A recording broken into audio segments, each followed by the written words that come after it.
Good afternoon. The Buffalo Bills have reached a huge agreement with Stephon Diggs, their wide receiver. 4 years, $104 million in this extension, and $70 million of it is guaranteed. And yes, that does mean that there's now a lot of talk in Nashville about certain wide receiver numbered 11 for the Tennessee Titans.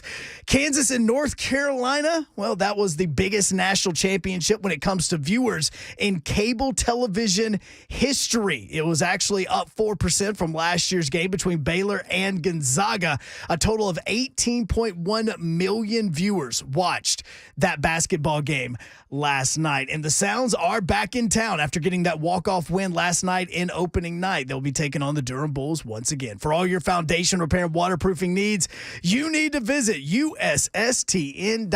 Breaking news at once on your home for the Vols, the flagship station for your Tennessee Titans, and home to 3HL. This is 104.5 The Zone.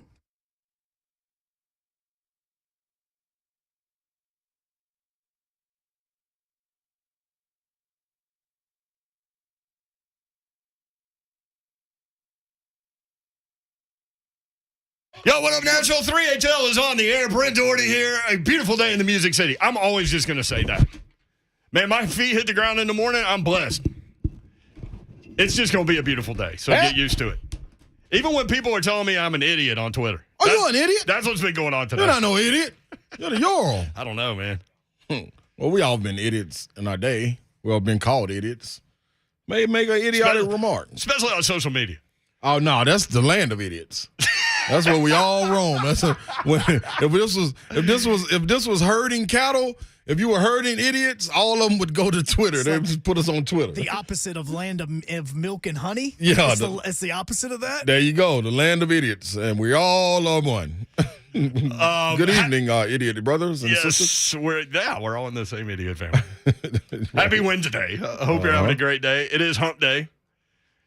Remember See, everybody got pissed off about, like, it became popular to not like that commercial, and I always thought, why? It's the best one. A camel saying hump day? That's pretty good. It's the best one. And guess what? You know what the craziest thing is? When I first saw that, and I remember this, when I first saw that commercial, I was overseas, and you know what? I didn't get it. I had to see it for the second time. Are you serious? I was like, dude, what are they? It's like darn camel coming through talking about a hump day in the office. It's a camel giving a dad joke, man. Hey, man, and guess what? I fell into it, and I loved it ever since. Who knows, man? Camels will spit at you, so I don't get too close. Maybe they are funny. Spit at you? They'll spit at you. Go to the zoo and watch them. Spit like? Yeah, oh yeah. Hawk Lewis spit or just like, I got a little saliva? No. Hawk it up. They'll hawk it up. Oh, them spit camel messed up, boy. Their tongue's too long to be playing around like that. There's signs that say, watch out, be careful, stand back, things like that. Oh, you can't. What, you going to dodge? Listen, man. You can't go into the zoo, man, thinking you finna get to pet the animals, and then all of a sudden you go in the Matrix. Yeah. It's like dodgeball. You got to work out before you go to the zoo. You got to do some training. This is true. If you could dodge a wrench, you could dodge a loogie from a camel. Boom. I've seen it happen, man. St. Louis Zoo. Like, a fun trip, honestly. No, dog, I'm not a Cardinals fan necessarily. My wife's family, like her dad, huge Cardinals fan. Right. So we took him to the World Series up there when they were playing the Red Sox. We walked in that place when they opened the gates like 2 hours before, and he just sat in his seat the whole time, never got up. Never got up. Never got up to get a Coke. Never got up to use the bathroom. That's pretty cool. Just sat there. How? Yeah, but great kidneys. I say that to say this. Even if you're not a Cardinals fan, that's a fun weekend trip. If you have kids and you're looking for like a weekend trip to go do something, that's a fun place to go. Battery Park now in Atlanta, now that that's there, is really fun too. But St. Louis, same type thing. You just stay downtown. The zoo is free, and it's awesome. You got the Hill, which has the best Italian food probably outside of Italy. I'm a fan of that. So it's a lot of fun up there to go do that. But anyway, I don't know why I was saying all that. Oh, the zoo. So I was at the St. Louis Zoo where I saw a camel just spit a loogie right on this woman. What? Yeah, she had a kid, and she was like, "Oh, look," and blah blah blah. And then, what? Don't say nice things. Do the about camel me. just look at him like? Oh yeah, like God, I don't know what you mean. Talking about? Yeah. See this hump? Yeah. You know what's in his hump? My hump, my hump, my hump.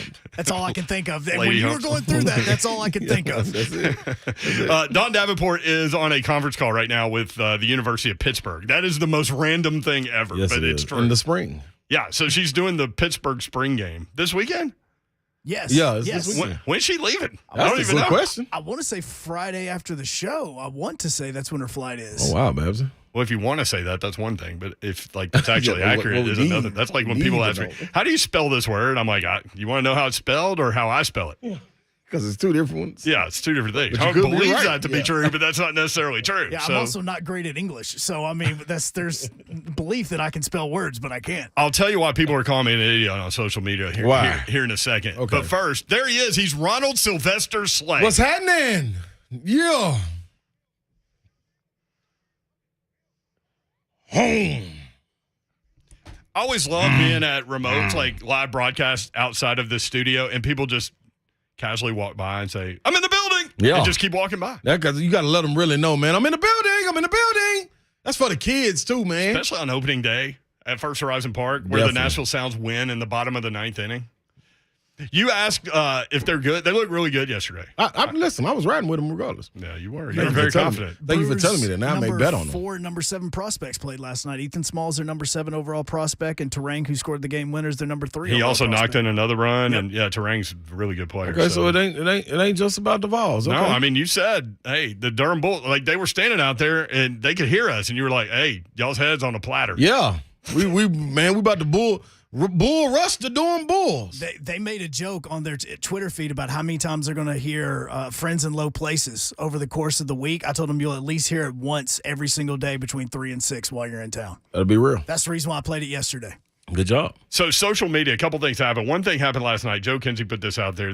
And I just retweeted, wrote, this has to be a record. There was a score. Like he just screenshot the Lakers-Phoenix game, and the score was 15,239 for the Suns to 24 for the Lakers. And I just wrote, man, they really are bad. No, hey man. We about to go into the playoffs, dog. And man, I sat and I had a drink for the Lakers too last night. You poured one out for your homies? Yeah, it was over for y'all. Didn't we talk That was on it? the show about Russell Westbrook and how he would not help this Lakers team when Yes, he we got did. signed? Yes, we did. I could have swore we all talked about how this was not a great deal for the Lakers. Slay immediately said that. Yep, it's ugly, man. So where's LeBron going to go next? That's the question. No, he can't go nowhere. They can't get him out of there. Him and AD definitely gonna have to come back. I don't think they're gonna be able to move Russell Westbrook. Can he just now go into the movies and TV? And Nah, just he gotta be wait like, on. He gotta wait on his son to come in the league, Oh, he wants to play. and then retire after that. So he got about Forgot about 3 that. more years, I think. You should go play in the NBA now and wait for Lil Ron to get there. You know what? I was looking the way my body is set up at now when I was walking past that mirror, and I You're a said, finely sculpted athlete. Except for you did pull your hernia while Dude, you it's pulled your going. groin while It's- doing the radio show "It's yesterday. hurting too, man." Like, Eddie George said, don't give up. hey, you think I am? Don't give up. I never would, never will, never seen it before. I don't know what. If Give Up walked right past me today, I wouldn't have any idea what it looked like. Like if Give Up was in human form, Come what would on, it- man. who would it be? Yeah. Like that's the question. That's the one. That's a summertime question right there. Blaine and I were just talking about, like, Blaine had to come back up. He left his phone up here, so he came back up here while I was getting my stuff Yeah. out. And I don't know how we got to talking about this, but Mike Detillier was on their show, and Yep. he was talking about the offensive lineman from Texas A&M, and I said I always loved Detillier comments, so go listen to the podcast. He's phenomenal. I'm Blaine and Mickey. But he said the offensive lineman from Texas A&M, he said he kicks everybody's ass. Yeah. He said, I watched him specifically when they were playing LSU, and LSU was blowing the crap out of him, and he never gave up. Yeah. And I told Blaine, I love to watch players when it's not going their way, because I think you learn so much more about what's inside somebody when things aren't going well. And I told him, I said, the guy that I always thought about, like in terms of the example for that for me, because there's millions of them. I mean, Right. just watch every game. That's all you got to do. But- Somebody will stick out. Somebody that really stood out to me was Eric Moulds. He was a wide receiver at Mississippi State, and they were playing in Neyland. I was sitting in Neyland Stadium. Tennessee was blowing the crap out of them. And he had like 15 catches and like 11 in the second half when they were getting smoked. And Blaine goes, I'm glad you said. He goes, it's funny that you said that because I talked to him last week. Really? Eric Moulds. He goes, I always thought, like, from a player perspective, when we were preparing to play them, he played for the Bills. Yeah. That was a guy we targeted. And not a lot of people talked about him. But he goes, that was a guy that we targeted. He was so freaking good. Wow. And it's funny That's to hear real. players talk about, because you get different guys. That's Blaine my always thing. says Fred Taylor is one of the best running backs he ever And a lot more do too with him. And he's not in the Hall of Fame Yep. and all that stuff. But Yep. I always thought that was interesting. I'm sure you had guys like that where, everybody's talking about Dude, this that's guy. the biggest thing that you take from the game after playing it. Yeah, the accolades and all that is good, but you hear me say it all the time, man. Being judged by your peers, that's at the top of my list. Like when we had Chris Lang on, to hear how, and me and Chris Lang never talked about this. Like to hear how he would talk about me, Yeah. that's dope. You know what I'm saying? Like What were you it. talking about? The donkeys in the pen? Or something? I don't know. See, so at the time we used to have a saying, "It's time to act a donkey." You know what I mean? So I just said, okay, it's time to let these donkeys loose. Yeah. That's what we're gonna do out here. Yeah. So, Is that what you said when you played Hillsborough back in high school? oh no, don't. I never thought about that. Maybe that's where you Playing got it. against these donkeys. Maybe Coach Frensley. Hey, man. God rest his soul, came up with that. I don't know. By the way, Coach Frensley, Tommy Frensley, longtime Metro Nashville coach over at Hillsborough, was there when I was there. Passed away recently, so wanted to mention that. Prayers out to his family and all the lives that he touched. Just really, really, really great guy, great coach, and really made a difference. So rest in peace. Yeah. Prayers up for Coach Frensley. Most Real definitely. quick, I've been called an idiot all over social media today. A lot of people agreed with me, but it's funny. Like when people disagree with you on social media, it's not just like, I see where you're coming from, but Right. I have a different view of that. Like people don't say that; they just say, "Look at this freaking idiot," Yeah. and then retweet it. Yeah, but then Which is yeah, great. exactly. I don't care. Or come with a fireback with no facts. Yes. Like- Well, so J. Mart and Ramon were talking about this morning, and J. Mart said AJ because they were talking about the Stephon Diggs deal, and Hunk just mentioned it during the break. $21 million, 4 for 104, 70 guaranteed, which I think is probably, I mean, who knows, but maybe in the ballpark where AJ ends up. I don't know. So J. Mart said, just matter of factly, he's going to be the highest paid wide receiver, and I disagree with that. Right. Well, I disagree with making him the highest paid wide There you receiver. go. They might do it. I don't Because know. of where he falls when he's getting paid. Because he's the next guy. Yeah, Mike Conley was the highest paid player Paid player. in the NBA Yes. for a second. I'm so, there for you. There you go. Thank you, my brother. I'll do it later. You can fix me. So I tweeted this. Like, the Titans may make AJ the highest paid guy, as at J. Mart and Ramon say they will. If Yeah. it were me, I would not. I love AJ, but there were 12 regular season games played last year that did not include a box score where A.J. Brown registered at least 50 receiving yards. To me, that's not highest paid guy in the league. Now, what gets lost in that is I love A.J. Right. I do. And he is a warrior out there on the football field, and he is a great example of what that culture is and what they need over there. You're and they correct. need to sign him. All of those things said, I don't make him the highest paid guy. And you have two types of people, the ones that look at the 50 yards and the other ones that go, well, I remember the 49er game where he's the only reason we even got down the field and won. Which is true. Yep. That's true. And you also have people that are like, he should be the highest paid guy. I mean, think about it. He doesn't have a quarterback and they don't run the system. And so they give all the reasons why he shouldn't be the highest paid guy while saying he should be the highest paid guy. Right. 615-737-1045, always the number. When we come back, we'll visit with Coach Mack, presented by Farm Bureau Health Plans, and we'll talk about the NFL draft, maybe get into some wide receiver talk there with Coach Mack. Next, 3HL 1045 The Zone.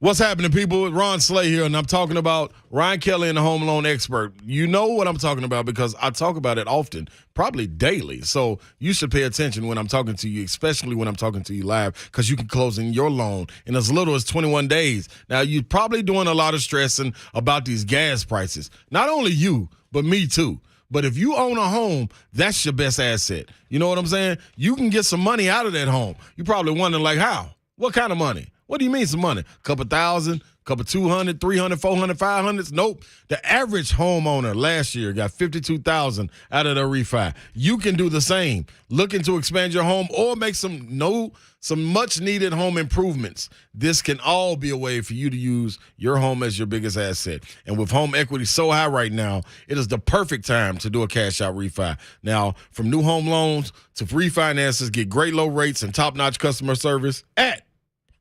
thehomeloanexpert.com. That's Ryan Kelly and thehomeloanexpert.com.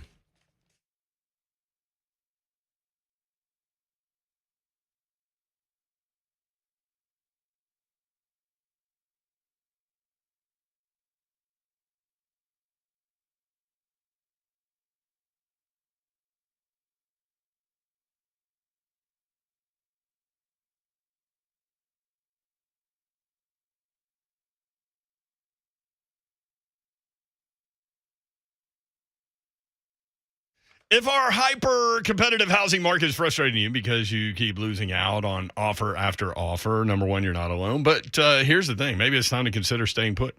Coming up with a new plan. Instead, here's an idea from our friends at Accurate Mortgage. How about renovating your current home into the dream home that you've always wanted? Accurate Mortgage has many cash-out refinancing programs that can help you get the money that you need to turn your home into the envy of everyone. Home values have gone up, so chances are you build a good amount of equity in your home. Put that equity to work for you by remodeling and potentially increasing the value of your home even more. Interest rates are still historically low, and if your home's value is increased, it may be the perfect time to take advantage of a cash-out refinance loan. Accurate Mortgage can help make it a brighter spring for you and your family. Reach out to Accurate Mortgage to discuss if a cash-out refi makes sense for you. Visit Accurate Mortgage today. AccurateMTG.com. That's AccurateMTG.com. Accurate Mortgage Group, division of Acopia, LLC, is an equal housing lender. NMLS number 4664.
3HL 104.5 The Zone. Brent Doherty, Don Davenport, Ron Slay. Slay, how you feeling today, man? I like the way you move. Oh, thanks, Slay. I like the way you move. Ooh. Hey, man, let me just tell you this, man. Man, yesterday, first of all, shout out to the Sounds, man, for getting us out and about. What were we on Monday? Music City Autoplex. Salute to them, too, man. For getting, Was that 1-0? That was a little deep. Snort? That was a little deep. That was a balk. A balk snort. Oh, now he's using baseball terms. This is what time of season it is. Yeah. But salute to them, man. I was just thinking, man, being out and about amongst the people, this is why I love the city of Nashville and being from Nashville so much, man. I got to see people that, man, I was running around when I was 10, 11, 12 years old. Like I told you, we used to go to Nashville Sounds games all the time when I was little, when it was over at Griff Stadium. Now with it being over here, it's some of the same workers, man, that are local heroes to me, man, working at the municipal auditorium when the basketball team was down at the ABA, I believe it was. Man, being in the NYSP program. So, man, salute to all the people. I ran into the guy Ron P yesterday, and it dawned on me, a lot of times when I see you again, y'all got to forgive me. I've been all over the world, seen a lot of people. But when I see you again, it always hits me on the way home. You know what I'm saying? So I remembered who Ron P was last night, man, on my way home. And I'm like, darn, man. So, man, salute to the city of Nashville. I love y'all, man. Keep rocking with us. That's I love it. That's exactly true. Another beautiful Nashvilleian now. Coach Mack joins us as he does every Wednesday at 3:20, presented by Farm Bureau Health Plans. Need great health care coverage with an affordable price? Let Farm Bureau Health Plans coach you through it. They've been protecting Tennesseans for 75 years. Coach Mack, how are you? Brent, I'm doing great. Ron Slay, that's one of the better Chamber of Commerce speeches I've ever heard. For me, it's like places around Nashville. Like you go to the Donut Den, the same guys. You go to Green Hills Kroger, same guys. When I was a kid. Like they're just grinding, man. I love it. Coach, NFL draft coming up. I know you, and for those that don't know, you and Rhett Bryan doing a ton of draft work, and Titans Radio will have tremendous draft coverage. It's amazing the product that you guys put out there on draft day, and I know you're looking forward to it. Oh, absolutely. It's very kind of you to say. I'm just now leaving the Titans facility. Amy and I just recorded several more Titans Amy Coach Mack podcasts around a lot of the interviews that we were able to put together up there at the Combine. And then, the draft is the Titans Radio Draft Show is a really, really special thing. The first year I came back here 6 seasons ago to do the first one, I came back from L.A. to do it. And, I'd been in real draft rooms for 31 years. Yeah. I'd prepared, and I knew what that was like. I really didn't know what to expect. I was really blown away by the preparation and also the presentation, and it's only gotten better. So, it's a great thing. We really enjoyed doing it. There's a lot of time and effort that goes into it, from a lot of people. And so looking forward to it. The draft is always interesting, as you guys know, and your listeners. We've got sophisticated football fans here. No question.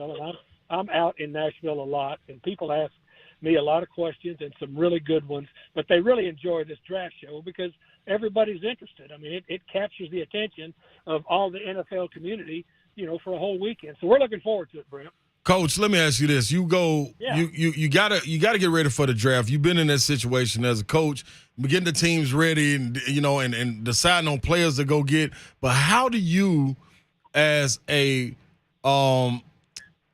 coach keep the rumors out of your ears and focus on what you got going with the draft? Because, man, it's a whirlwind going on for guys that are in the league right now, let alone the people that you got to go and draft.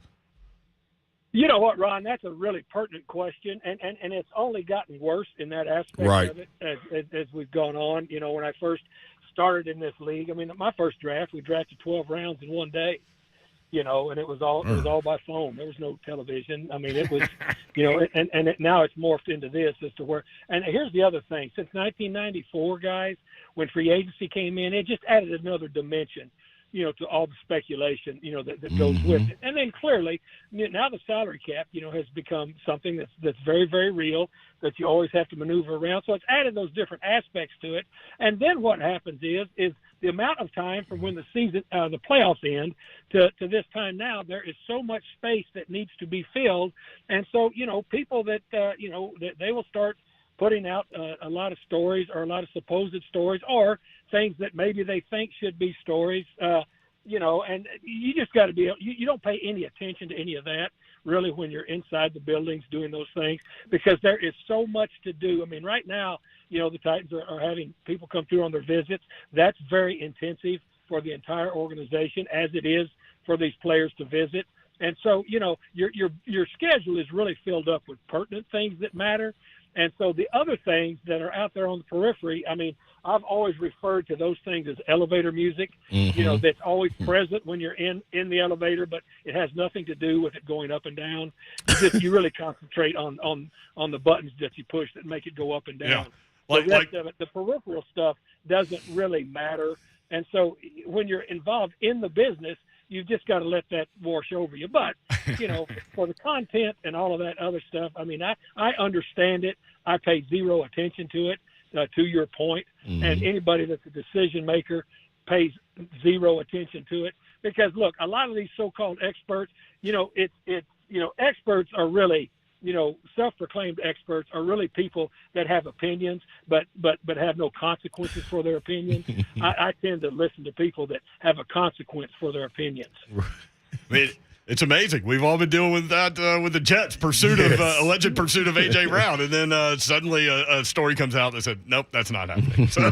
Well, I mean, and as I say, I get asked about that in various radio shows I do around the country, and pretty soon, and I think it's just for content. You guys are sophisticated enough to know that most of that stuff, there's about 2% of it that really matter, or that, but people like to talk about it. And look, the attention to it and the talking about it, there is nothing wrong with it. But what is going on actually with the machine that works, that makes this work, and everything that goes into it, there's too much work that goes into it to pay attention to stuff that's non-essential. Coach Mack with us on 3HL, and Coach, we're going to ask you about some wide receivers. Speaking of wide receivers, but first, we're going to open it up to the phones. I know you love talking with the listeners that are out there. 615-737-1045. And Coach Mack, cousin Danny has a draft question for you. Danny, what's up, man? Hey, what's up, guys? Hey, Coach Mack. The draft is maybe my favorite part of the year. I think I get more excited about it now than I do the daggone regular season. But in watching all the tape, there's one particular player out of Oklahoma named Perrion Winfrey that, in my mind, I just can't get out of my head that he might be the best three-technique interior rusher in the draft, and I'm just curious what your thoughts are on him. Thank you, Danny. I dropped Coach Mack, which probably going straight to hell for that, actually. Be careful. So hang on. Let me get him back on in the mix, and then I'll ask him about Perrion Winfrey. Do you think that's a hellable offense there? Another 3HL word? You asking me? Yeah. Oh, yes. Coach Mack back with us. Okay, no, seriously. Oh, wait, stop. Look, I'm a lifetime coach. So when something happens, the first thing I want to know, who the hell's fault is it? Yeah, that was completely my fault. There's no question about that. Hey, look, this is the other thing I like too, Brent. You always step up and say it. And so you know what? That's fine. Look, there's not a problem making a mistake. Just don't let it happen again and admit to it so that you can get better. That's right. I mean, you start the show looking for perfection, and at 3:29, I dropped it. So there you go. His question was about Perrion Winfrey, which is a three-technique player. A good one. Good one. Probably one of the best interviews I've ever seen Mike Keith conduct at the Senior Bowl. If you haven't seen it, it's classic. And he did it live. I watched the whole game, and I watched all of it because Mike was doing the game, broadcasting the game. His interview that he gave on the sideline was epic. Okay, I'll just leave it at that. Go ahead, go find it on YouTube. All right, but as a player, three technique three technique, at OU. Here's what he is. He is definitely a three technique, and he's a gap slide player. I mean, he's not an anchor player. A three technique, for our listeners, that lines up on the outside shade of the guard. Okay. And really, I mean, he's not a heavy nose. He's not a heavy shade. He's a three technique. Has great quickness, really good lateral ability, has got some nice hand punch, gets some good extension with his hand, can be knocked off the line of scrimmage at times. And so you're going to have to move him. At Oklahoma, their defense was based on a lot of movement, and he was really, really good at it. And plus, he's got an excellent engine to him. I mean, he was really evident at the Senior Bowl. I mean, he was the MVP, the defensive MVP of the Senior Bowl, just because of the efforts that he played with and the intensity all week. He was kind of the spark plug, for the team that he was on. Very interesting player. Probably, I would say, guys, would probably be a second day guy. In my opinion, if somebody wants a true three technique, that they're going to move some. But he's a very interesting player. But as I said, catch his interview at the Senior Bowl on the sideline during the game. It's epic. It's really fun to listen to. Coach Mack with us on the Mark Spain Real Estate Hotline. Coach Mack, talking about wide receivers. Okay. Who is your favorite guy that you've analyzed this year so far?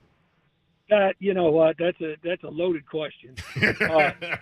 Because here's what I'll say: that this group of receivers have got a varied skill set. Okay, and there's a couple of really good players that were injured.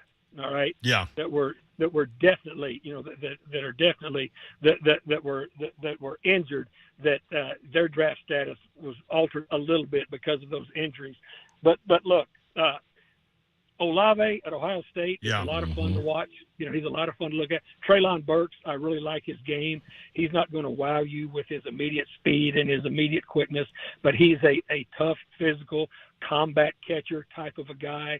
I always lean towards those guys that are kind of combat catchers. I love the Mechie kid, the way that he plays, what he's got to him. But, before he got hurt, Williams is another one. Drake London, out there at USC. There's all different types, but I will say this. Let me just say this without giving you my favorite, because I really don't have a favorite. I've got guys that I think specifically can fit some different type of structures, but I will say this. There will be 26 or 27 wide receivers drafted when this draft is over. Wow. There's a lot of them. Are we just there? Because it seems like we say that most every year now because of all the 7-on-7 work that goes on. Are we just there with wide receiver being a deep loaded position group every year? Yes, you're 100% correct. Yeah. You're so right. I mean, you've got that pinpointed. And I tell you what else is emerging just because of the way the game has shaped up, how it has expanded so much horizontally, how the middle of the field is open now because of the lack of contact you're able to have defensively once the ball is snapped out in open space. The other thing that we are getting a lot of those guys in the secondary too. I mean, when you go up to the combine and you have as many people as you do from the secondary and from the receiver run sub 4.4, that this was the fastest combine as far as just running. And then when you put on the tape, you can see there's some guys that can really run at those two positions because, as you said, because the game has opened up like that. I mean, 11 personnel used to be a third down personnel group. It's a first down personnel group now, right? 3 wides, 1 tight, 1 back. The 7-on-7 proliferation has had a huge part of that. And also what's had a huge part of it, is also the quarterbacks that, especially now with the transfer portal, that are moving teams. You're not going to develop quarterbacks for very long. Quarterbacks want to play because that's the only way they can be evaluated. And so I think just the whole concept of what's happening, in football from, the high school level on up makes a difference as far as to who's out there. But I'm telling you guys, what's starting to show up, because the quarterbacks are important, all right? But in this draft is going to not be like the last drafts as to where you're going to have a lot of people move up in the high parts of this draft, take quarterbacks. The people that are going to be at the top of this draft are going to be people that protect the quarterback, the offensive tackles, okay, and then the edge rushers. These guys, there's a proliferation of edge rushers of all different sizes and shapes in this draft before you even get to the quarterbacks. And you guys know there's always 2 drafts, quarterback draft, positional draft, there will still be some quarterbacks taken in the first round. There still will be, but it's not going to be 1, 2, and 3 like it was last year. No, and this is in terms of that position group. I mean, this is going to be one of those drafts where like right fit, right guy, then you can get some production with the quarterback. A lot of people are saying this isn't a great quarterback group. Are you there with that assertion? Well, it's a different quarterback group in this. You're going to have a specific plan for a quarterback that you draft and a specific developmental plan for the quarterback that you draft. You know, if you're going into this draft with the thought in mind or the need in mind that you have to have a guy to be your franchise saver from day one, that dude's not there. That's not the guy. There's not a Justin Herbert in this draft. You know what I'm saying? Yeah. There's not that dude. I mean, that's just the way it is. There are some of these quarterbacks that will be drafted will play in this league, and some of them may have some pretty good extended careers. But you're going to have a plan. You need a plan to develop these quarterbacks that you're going to be bringing in, and you have to understand and have a very clear-cut path and a clear view of the way that you are going to develop them, much like Andy Reid had when he took Patrick Mahomes, when he had Alex Smith sitting there as the number 1 pick. That was a viable quarterback, but he had a definite developmental plan, you know, for Mahomes when he brought him in.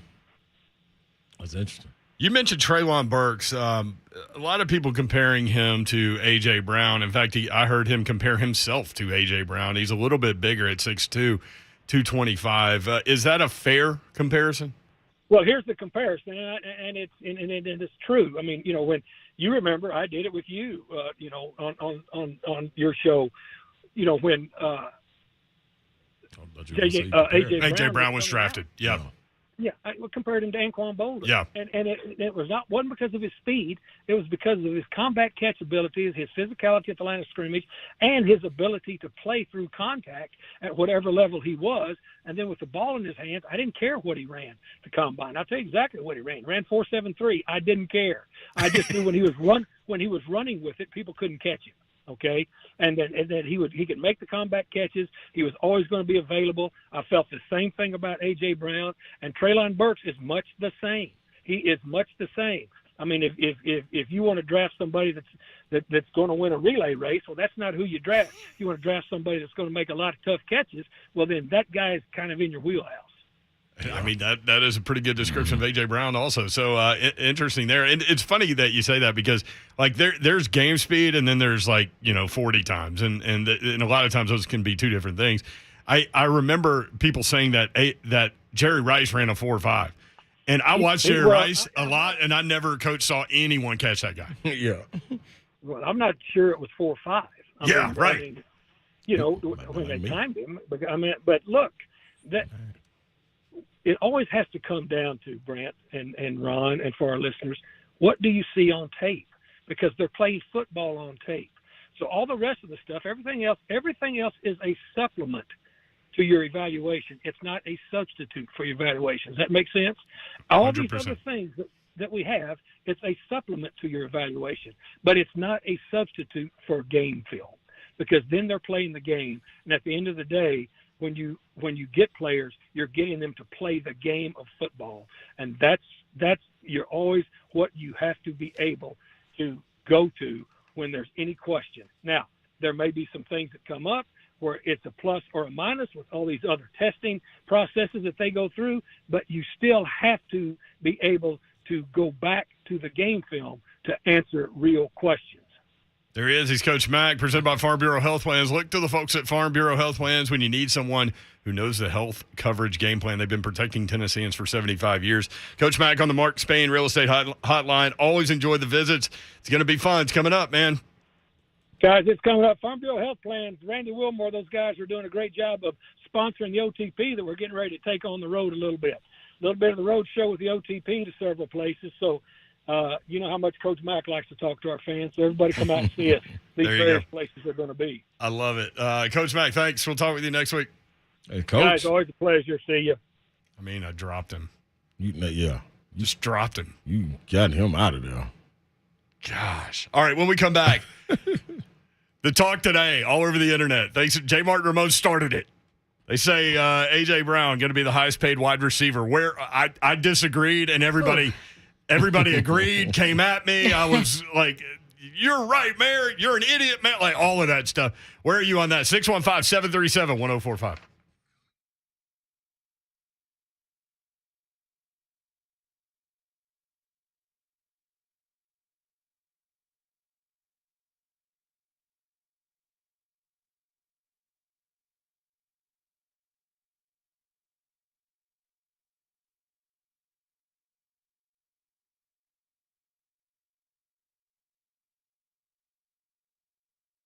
What up, people?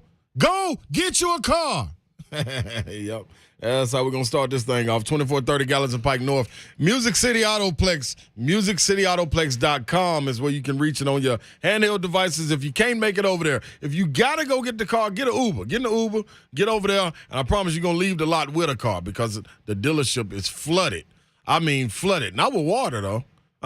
No, with cars, I promise you, a whole lot of cars. And you can't go wrong, man. They make it so easy for you, and they are expanding. From what they made last year, they doubled in their business, so now they're doubling up on the showroom floor and the service facilities. What does this mean for you? More inventory choices at market low prices, more access to great financing options, and expanded customer service experience. Music City Autoplex is the place for you. All of this to better serve you, the customer. When it comes to your next pre-owned vehicle, there's no need to go anywhere else. You need to go to 2430 Gallatin Pike North. Music City Autoplex. One-stop shop, people. Go get your car.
Well, hey, happy Wednesday to all of you out there. Let's say it's a Wednesday where you want a new car.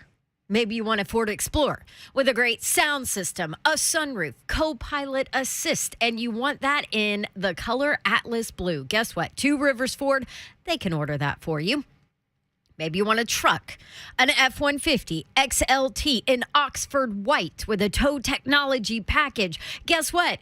Two Rivers Ford can order that for you. See, Two Rivers Ford can now custom order any exact new Ford you want. Color, trim level, with any available features. All you have to do is reach out to one of their non-commissioned and awesome, I added that in myself, salespeople. They'll walk you through the process, or if you don't want to go to the dealership, you can do it all by yourself online. Click the custom order tab at tworiversford.com. And at Two Rivers Ford, you know you're always going to find honest, upfront prices. And I mentioned non-commissioned salespeople. Don't forget, Two Rivers Ford always has the max trade-in guarantee. So let me recap for you. Two Rivers Ford. Get exactly what you want at a great price, top dollar for your trade, and you work with non-commissioned salespeople who will not pressure you. I don't think it gets any better than that, does it? Two Rivers Ford is also a locally owned business, been here in Tennessee since '83. So what are you waiting for? Custom order your new Ford from my friends at Two Rivers Ford.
3-10-1045 their zone.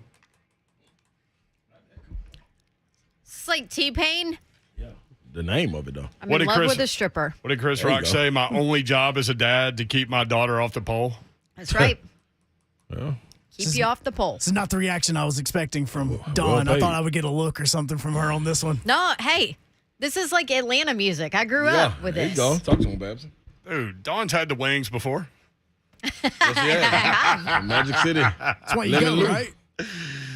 Oh, man. Hey, you saw a note on Matt Corral and visits because Yes. these visits are very important. Like when Malik visited the Titans, that's one of 30, right? Like That the Titans are allowed to have. Yeah, so so it tells you something. it's not just a due diligence thing necessarily. It's maybe we do need to find a next plan after Tannehill, which Yes. I've been saying forever they should be doing that right now.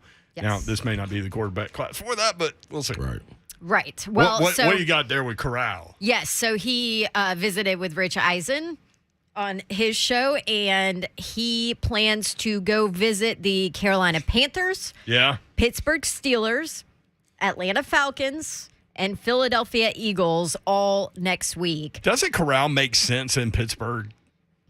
See, I don't know if I'm sold on Corral yet. I'm not. I saw know him live. everybody I'm loves not. him, but I but- like his moxie and like that's kind of that town, right? Well, like, guess what? That ain't enough for me to think that he's going to be a Well, I mean, they got Trubisky. I'll take Kenny Pickett up there first. successful quarterback. Yeah. Yeah, in the NFL.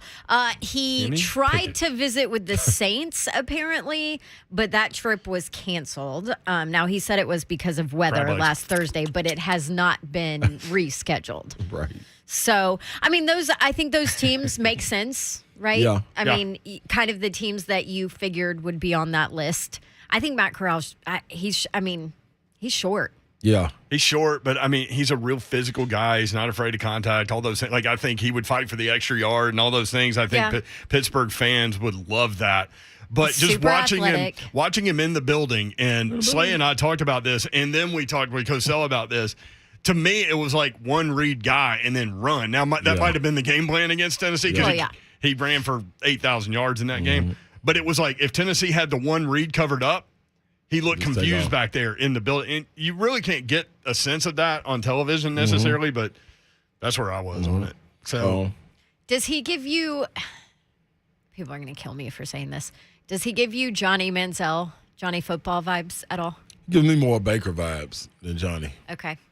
I think he'll be more successful than Johnny. in terms of football play, maybe, but like we met him at SEC Media Days. There's not a more like buttoned up Yeah. guy out there. And that, Oh, yeah. Like, no, he's he was boring like as crap. Boring, yeah. Yep. And he's like California chill dude, Yep. too. Yep. No, I wasn't saying like personality-wise. I'm talking about on the football field. Like On the field, man. football, Yeah, football, I- skill set, Maybe I guess Baker. height, how that's he what- moves a little bit. I like Baker more for it. Johnny was such a wild card. I don't think of Matt Corral as a wild card. Right. I guess You know what I'm Johnny saying? could make things happen Yeah. that you Yeah. just would never expect He wasn't to a- needed to happen. make things happen. He wasn't a You know? one read guy. Like he was I hope the play breaks down. Yeah. So that's- then I could just like Yeah, let me go. Yeah, I can't wait let to me go backyard. freestyle. Yeah, freestyle. Freestyle Uh-huh. Manziel. Yep. I agree. I He was agree on the with beach with his Clearly, that girlfriend all over the hasn't internet. worked. Wait, and looking a little That does pudgy not too. work. Did you see that? that. Yeah. His girl, I didn't see him. He need to go I saw train for the girlfriend. 40 like me. Oh no, girlfriend doesn't look pudgy.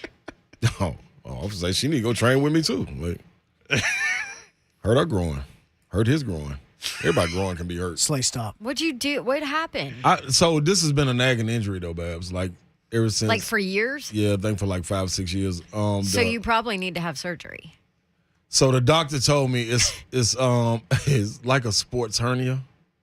But it Do you have a It ain't gonna get- protrusion? I don't know what that is. Something sticking out? No. Not right there. Though. I got this. I don't really know what it is. He told me I should have. It's not gonna get worse. If it does get worse, you probably want to have surgery. But if you ain't playing no more for real, then you should be all right. But it just started putting a sharp pain in my hip. I think it's because of that. But who knows? Right. So I can still shoot. where are y'all with my assertion on Twitter this morning that just 60 comments, 151 likes. The Titans may make AJ the highest paid guy, as at J. Martin Ramon say they will, but if it were me, I would not. I love AJ, but there were 12 regular season games played last year that did not include a box score where AJ Brown registered at least 50 receiving yards. People agreed with me, and people said I was an idiot. So where are y'all on What that? about the ones that disagreed with you? What's the take that you're? Why were you because an idiot? I actually agree with you on They that. would I think give so. excuses as to why he's not the number. Like, they're like, he's got the skill set, but he doesn't have the quarterback. He doesn't play in the offensive system that enables him to be. Well, guess what? But that's what the they Titans gave reasons. are. They Yeah. gave reasons to back my point, even Right. though they didn't understand that they were agreeing with me Yes. in a lot of cases. Yeah, because guess what's not changing, at least next year? The Titans quarterback. Right. Guess what's also not changing? The offensive scheme. I think he should be one of the highest paid guys, But but not not the- the highest paid guy. Yeah, and And I I already love told you what AJ I'd Brown. do. yeah, we know what you Here's got. your 20. If you don't like it, go. We'll trade you to the Jets. See, I'm willing. I already said I would take the 10 and the 35 and be done. I'll give him 22 first and then see what he's going to do. Which Just for is the simple actually fact. higher than Stephon Diggs' deal that came out today. Yeah. That's what started this conversation. I just think he's where the floor is. That's the reason that he's going to get that to me. I don't think it's a matter of what you want to pay him or anything like that. I think it's a matter of what's happening right now. Top 5. Yeah, I mean, you keep on waiting, and what you going to do? I know, and there is a very real possibility that this drags on because of, well, we'll talk about when we come back. We'd love to get your opinion. Mike wants to talk about Slay's 40 time. We'll start with that. And then what do you think? Should A.J. Brown be the highest paid guy in the NFL or should he not? 615-737-1045.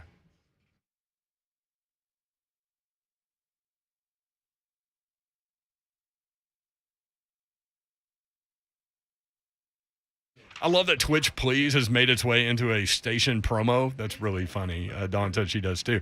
You need to go to Bristol. You need to go see a race at Bristol. You need to go see a race at the Bristol Motor Speedway. And here's the thing, this race is coming up next weekend.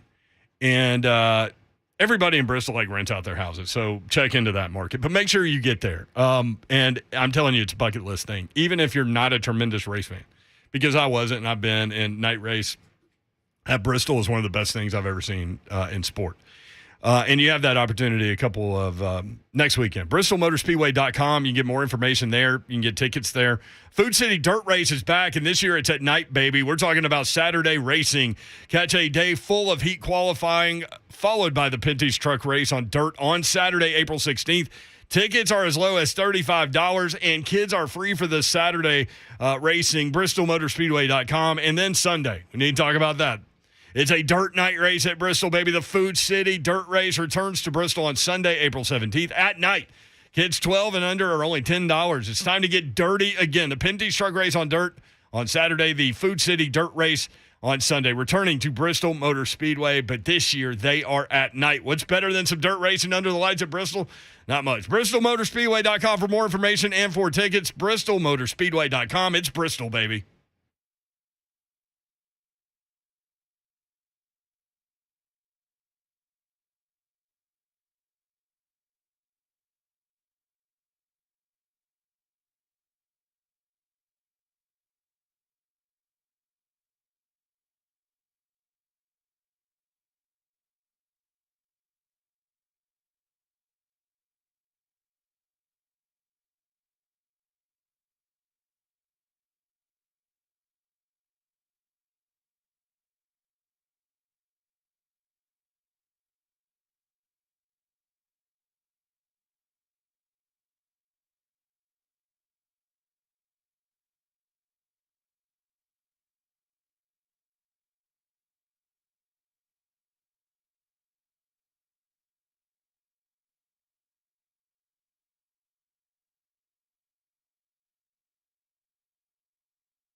Good afternoon. I am Joe Hunk. Earlier today, the Buffalo Bills paid Stephon Diggs 4 years, $104 million in the new extension. $70 million of that is guaranteed. And don't worry, if Tom Brady goes down, the Bucs have a backup plan. Yes, they've re-signed quarterback Blaine Gabbert. And the Masters tees off tomorrow. And right now, Tiger Woods has over 1,000 more bets at Caesar Sportsbook than the number 2 and number 3 most bet golfers in Justin Thomas and Scotty Scheffler. So what that means is that Tiger has went from a 50-1 favorite to now a 40-1 favorite. For all your foundation repair and waterproofing needs, you need to visit USSTN.com. Breaking news at once on your home for the Vols, the flagship station for your Tennessee Titans and home to 3HL. This is 104.5 The Zone.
I mean, if he wins again, he eclipses his own personal greatest comeback of all time. It'll be a story that we'll never stop talking about. And we haven't even stopped talking about 2019 yet. Now we got something that could trump it easily. It's a super story. And in some ways, I hope that he contends. I don't know whether he wins or not is completely irrelevant. But if he contends, I'm not sure there could be a bigger story. Coach, now I'm not a golf great or none of that. I'm not, I can't break the game down like you can at all. So was that one of your breaking announcements? Yes, it was. Yeah. Well, I was gonna do it later, but I'll just do it now. Coach, I just don't. Can you compare a story of loss? Like I went through a situation where I didn't get drafted. To me, that was the lowest of the low, having to come out and talk to everybody. But then, you start to work your way back up the mountain, man. Can you compare Tiger's story to anyone's where it's failure, then it's success, then it's failure again, then it's success, and not just normal failure like I lost the tournament. We're talking about life-changing things and being able to bounce back as an athlete. Well, I would say no. I don't think that there's anybody so close. Mm-hmm. But the only person that I think that's close enough to make a comparison is Mike Tyson. Other than that, I mean, I can't think of any baseball player. You can't go Willis Reed because that was just a one-time event. Right. You can't go – I mean, you have a bunch of one-time events.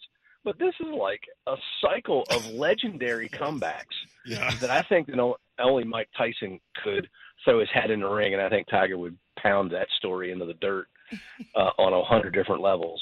But that's the only thing I can think of that's even close.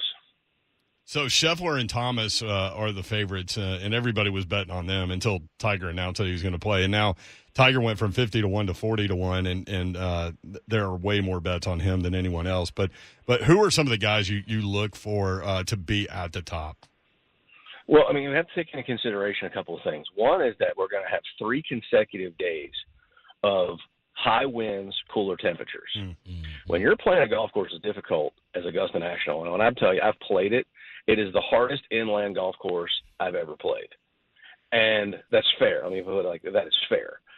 You have to be a shot maker to play golf in those conditions. So when I think of shot makers who can play in that kind of wind and that kind of severity of sloping conditions, there's like Justin Thomas, who demonstrated that beautifully at the Players Championship, Tiger Woods, Sergio Garcia, and then we start to run out of names. Those three guys can hit golf and Bubba Watson. Those four guys can hit all the shots. So three of those people have won about 10 Masters. And JT is the in waiting. He and Rory are the most in waiting person to win the major championship at Augusta National. I think it's JT's year. I think that he is clearly on top of his ball striking game. And I think that the conditions will actually help separate him from a bunch of really, really talented players. And the tour is so deep with talent right now. It's unbelievable. But there are not many people that can shape shots in conditions. Once again, we saw that at the Players Championship. How many people look completely and utterly stupefied on Friday? They didn't know what to do. They don't play and win like that. This is going to be similar, not quite as bad. I think JT is a major player. So is Tiger, so is Sergio, so is Bubba. Now, take that aside. You got to think that Scotty Scheffler has won 3 of his last 6. I think John Rahm this golf course has got John Rahm's name written all over it. I think he's a good one. And you have all these people that always play good. Louis Oosthuizen, I think he hasn't finished outside the top 10 in 10 years. And then, Paul Casey always seems to play good here. Xander Schauffele hasn't finished outside the top 5 since he's been exempt. So there's a ton of great players, a ton of players that haven't done anything. And I would think that the only thing that could come close to topping a Tiger Woods storyline will be Rory Mcilroy completing the career Grand Slam and really etching him into a place of superstardom in the history of the game as one of only 6 people to ever win all 4 majors. Virgil Herring with us talking about the Masters at Virgil Tour Spin. If you are in need of lessons, certainly reach out to Virgil on Twitter. You mentioned Rory McIlroy struggling with his irons. That's not where you want to be, right? Like with your game heading into Augusta. No, I can't wrap my head around the difficulties that he's having. And I don't know where his head is at. I don't know. I think that he's getting a little too mechanical. I think he's forgotten how to play golf. He's playing a lot of golf swing, and that happens to a lot of the best players because this thing called perfect is a really addictive substance. And it even got Tiger. For a window of time, it got Tiger. So nobody's exempt from the pain of thinking that you're going to be the first person to perfect it. I think that he's struggling there, and also I think there's a 1,000-pound backpack of burden to get that career Grand Slam. It has to be unbelievably heavy for somebody who's trying to make history. He wants to be the best European golfer of all time, and he's in that same conversation. He cements that, and when you're facing history, there's one thing to imagine that you're going to win a major championship when you're 9 years old on the putting green. But to think that you're going to win all 4 major championships and be cemented into the legacy of the game forever, you don't prepare for that. And there aren't that many people, and really only Nicklaus and Tiger in the era of knowing what the Grand Slam would mean are the ones that have done it. Other than that, the other 4 that have done it, Ben Hogan, Gene Sarazen, Gary Player, they've won them all. But it was before it was a big deal. So I think that you have to factor in a lot of those things. For McIlroy, I think it's a lot more pressure because it's not his game. We already know that if McIlroy's hot, maybe only Dustin Johnson can play with him when he's on. But as in the last 5 years, how many times has he been on? Twice. So, and they haven't been in major championships. So let's see what happens there. I think it would be an incredible story. He's my favorite player, so I'm pulling for him. But I don't think this is his year. Break this down for me, Coach. Because I like the strategy in anything competitive. So to the common man that doesn't really know, do you break this Masters down by each day, each hole, each round? Are you just trying to get to the cut, then you reset? Or what is the strategy for these golfers going into the Masters? Well, the ones that are trying to win, the ones that really believe that they're trying to win. The most important thing for most people to understand, this is in every sport, most people don't choke. Most people can't get their peak arousal levels high enough early to get themselves feeling like it's Sunday when it's Thursday. So to be able to get your peak arousal levels up so that the very first tee shot on Thursday equals just as much to you as the tee shot on 18 to put it in play to win, there are very few people that have done that regularly. The people are always trying to figure out how to be as ready as they can be and prepare as if it is Sunday on Thursday. Yes, you cannot win it on Thursday, but you sure can lose it. And if there's anybody who's lost a bunch of major championships in the last 8 years on the first day, it's Rory McIlroy. Wow. His scoring average on day one is literally terrible, and he can't make it up. They're trying their best to get off to a good start. Doesn't have to be a super great start, Right. but they don't want to give anything away. And then let themselves work into the rounds of golf going forward, because you cannot go to Augusta National and think you're going to grab it by the throat and slam it around. It is so hard and so difficult that there's a triple bogey waiting for you on every hole. Absolutely guaranteed. So you have to be patient, and being patient means you haven't taken yourself out of contention yet. So you're just kind of plodding along. You take advantage of the par fives. You get a couple of good breaks. You make a putt here, and all of a sudden you got your big brother Mo on your team, and you got ride that momentum. And you get that good round underneath you, and you steal 2 or 3 shots, and now you got that cushion because you know the golf gods are going to levy some revenge somewhere along the line. And that's really all they're trying to do. Get off to a good start, be patient, and with 9 holes left to play, there's 6 of those 9 pins on the back 9 on Sunday that are funnel pins, which if you hit it in the right spot, everything funnels close to the hole, which is what makes it so great. And you just want to see if you're on the good side of history there. And I think that's the game plan for nearly everybody who believes they're going to win. I like that. That's what's amazing about Augusta to me, because I love the direction you just went with that. These are some of the most confident people in the world, but they're well aware of all of the history there, and that there's literally a car wreck waiting for them at any turn, and they're both confident that they can make the shot, but also fearful that they lose the tournament on one hole. I mean, it's a very strange place to be as a sports viewer, and that's what makes it great to me. I think the theater of Augusta National is unmatched in sport. And I think that's what makes it so compelling to watch, is we have watched so many cataclysmic disasters at Augusta National. And just in my lifetime, I'm thinking Greg Norman in 96, Greg Norman in 86, Greg Norman in 87. We have Jordan Spieth in 2015. We have all of these massive blow-ups, and they all happen on different holes at different times.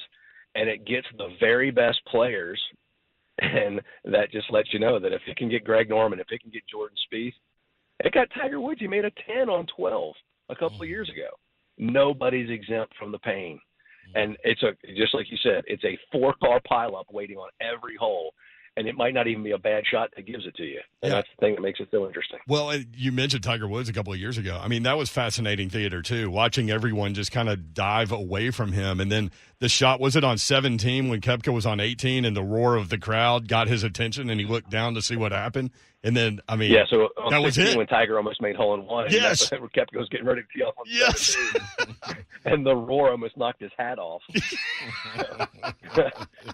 I love it. Hey, Virgil, what would a 10 handicap guy shoot at Augusta with Masters tournament setting? That's like me. Visit me, Coach. I would tell you this. If you gave a 10 handicapper the ball in his hand and asked the caddy to put a ball on the green where he thought that it'd be tough, they couldn't break par with their putter. I mean, they could not break par with their putter. I think that if you made a 10 handicap, put them all out with the greens rolling 14, I think that they would shoot between 120 and 135, depending on how emotionally distraught they got on the struggle bus.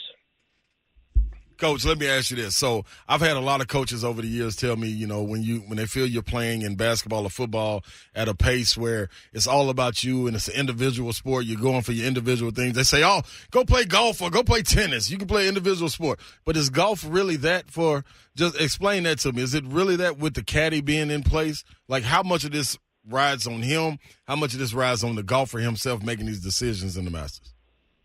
I will be telling you that. Take Steve Williams, who caddied for Tiger in his prime, Joe LaCava now, Bones, who caddied for Phil. Each of those 2 guys, and maybe the guy who Jack had, who was actually a member, was a caddy at Augusta National, you give a handful, they might be worth 5%. They might save a shot every other day.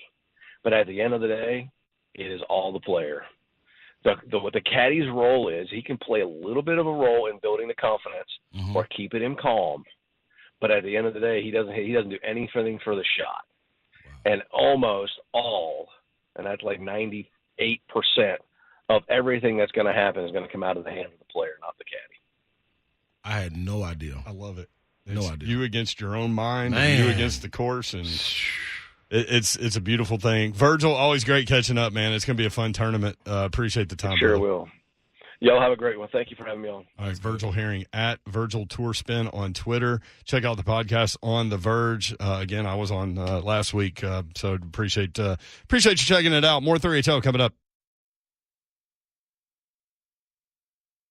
The home loan expert just had an amazing contest out there against the corporate lenders, 93-19. Now, Coach, what are your thoughts? Today we put it all on the court. Great work, great loan options. All that hard work paid off for us. Darius, amazing performance. You were getting rates that nobody else could touch. How'd you do it? Honestly, we're really coming together as a team, and our process is always streamlined. That's why we take 21 days to close. Coach, any final thoughts? Go with the lender who's outplaying the rest. Get started today at thehomeloanexpert.com. A.J. Brown, the highest paid wide receiver in football. Buddy on Carpet One, they can make your house that much better with flooring projects, and you can use these guys. They will be there in every step of the way, including the installation. They don't turn you over like the big box companies to a 1-800 number. They will handle that themselves. Locally owned and operated by the Allen family for more than 55 years. Zach, Jen, and Judson Allen are in the store every day. Check them out in Donaldson, 2405 at Lebanon Pike, 615-883-3289. BuddyAllenCarpet1.com.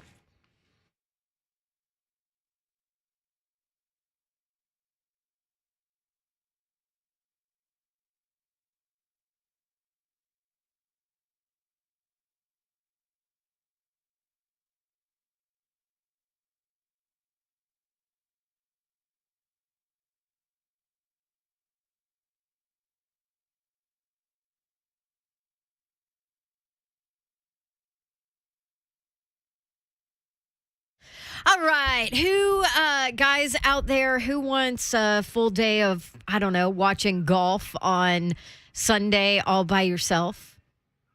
I've got an idea for you. It's called a Moment's Peace Salon and Day Spa. Send whoever might bother your golf viewing day over to a Moment's Peace Salon and Day Spa. You can do it with a gift card, too.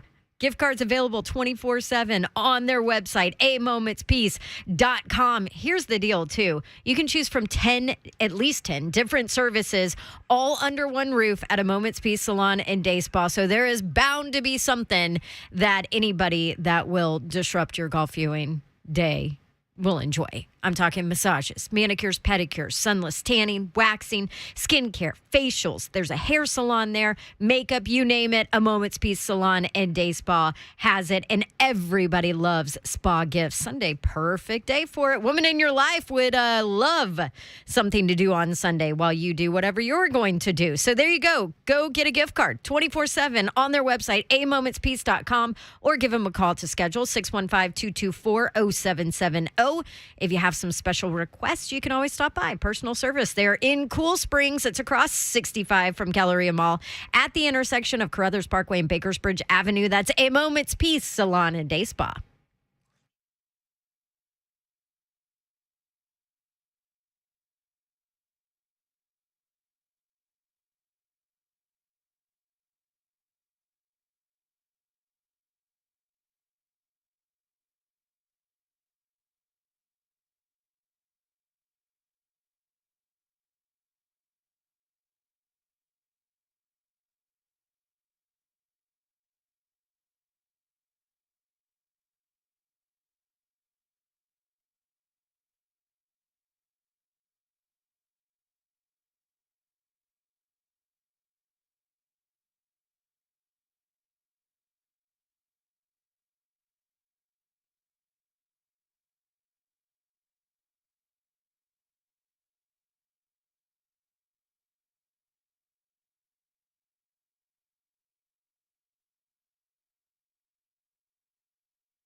3HL 104.5 The Zone.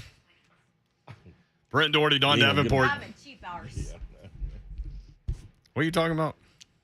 Vanilla Ice. I love it when he plays this song. You know, this is my favorite person who's ever followed me on Twitter. Yes, and then we saw him at the Super Bowl one year. And he follows you on Twitter. He was doing housing reality show or something. Yep. Remodeling houses. Yep. The Vanilla Ice Project, right? Yep. I believe that's what it was called. He was really entertaining. See the most random people at these Super Bowl things. Like Radio Row. Yes. By the way, we just heard a lot of y'all were listening to our Radio Row covers, and we appreciate that. Most definitely. Yes. At 3HL 104.5 on Twitter. That's where you can send the love and hate. Hey, preferably the love. At Brent Doherty, at Don Davenport TN, at Ron Slade 35. The love and hate. What are you, Joe Hunk on Twitter? At Joe Hunk. Yeah. Okay. Hey, real quick, Preds season coming to a close, obviously. Oh, my goodness. Last night was awesome. No. Roman Yossi's trying to get 200 points or something. Crazy. And Joey with the hat trick, his first. So good. Anyway, 104.5 The Zone, we have your chance to win tickets to cheer on the Preds as they make this postseason push. And obviously, it's entertaining, right? All you have to do is listen to our boys, Blaine and Mickey, for your chance to win tickets from the Window Nation Ticket Window to see the Preds take on the San Jose Sharks April 12th. So there you go. Listen to them. And if you want information to go get tickets on your own, NashvillePredators.com/tickets. Those little baby sharks. Who cares? Baby shark. Guess what? We're getting to A.J. Brown, but we are going. Where we going? On Sunday, Baby Babs, we're going to the Nashville Children's Theater to watch Baby Shark. Uh-oh. Oh, yeah. Baby Babs love Baby Shark? The live Baby Shark. I know all the Why did I do this? Why did I do this? I just completely turned the show on its head. Babs is dancing and doing the gator chomp. Oh, it's not the you know what? Very vigorously. I think about it every time. That's the motion for Baby Shark is like the gator chomp, and every time I'm like, God, we really don't need to be doing this. I wouldn't do it. I know you would never allow it to happen. Oh, I did this. There's three different ones. Shark. There's one for kid, there's one for daddy, and then there's one for grandma where it's a little one like she doesn't have any teeth. Yep. I'm so glad I know very little about this. Yep. I mean, every generation's got their thing, right? Like it was the Wiggles in the last generation. Yep, exactly.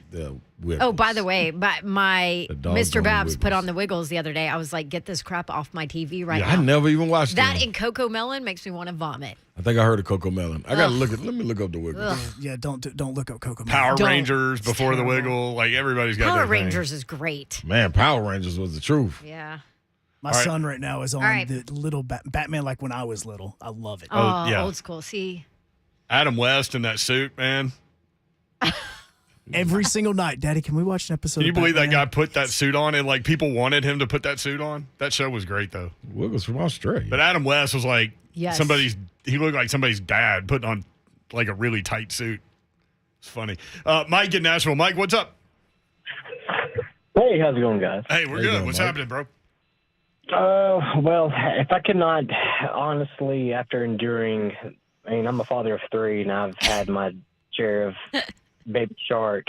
If I could not have an honorary meeting with me and Mr. Ron inside the sleigh room, that'd be great. The boom boom. Exclude Mr. Don.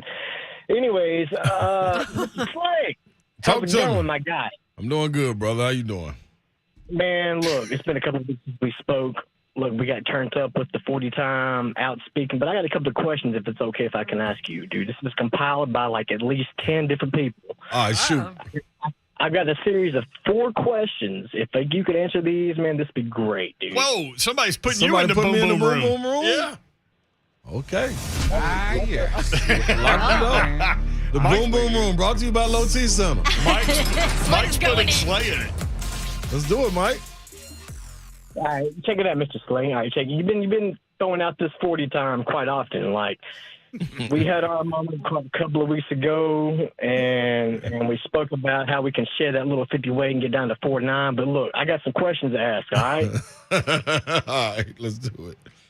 All right, check it. All right, first of all, let's talk about the injuries that we're talking about. What kind of injury have we acquired, my guy? Man, this injury actually has been there, man. But when I get ready to go work out, I usually pop 2 leaves and just go on and fight through it. You know what I mean? I'm usually cool for about 2 days. Mask the pain. Yeah, about 2 or 3 days off 2 leaves, I'm cool. And then I have on the 3rd day, I got to pop 2 more again if I'm active. So snort 1 0. So, we taking some leave. We're doing some stretching and whatnot before we get outside the gym, all that good stuff. Guess what, Mike? I've never been a stretcher. Never been a stretcher. Yeah, but you might be on a stretcher if you run those 40. Never been a stretcher, man. That's a true sign of an athlete, man. Flirting with it, baby, ain't you? Flirting with it. All right. The second question: What kind of weight are you stepping on right now, Bubba? What kind of weight we stepping on? 284, man. 284. I'll check tomorrow and maybe what's out hollering for? 284. You told me 3 weeks ago, baby, that you was gonna get down to 250. Yeah, that was gonna be rough. Start raining outside. It's Especially cold. when he discovered Waldo's. Yeah, it got cold. I've been Waldo's 2 days in a row. Yeah.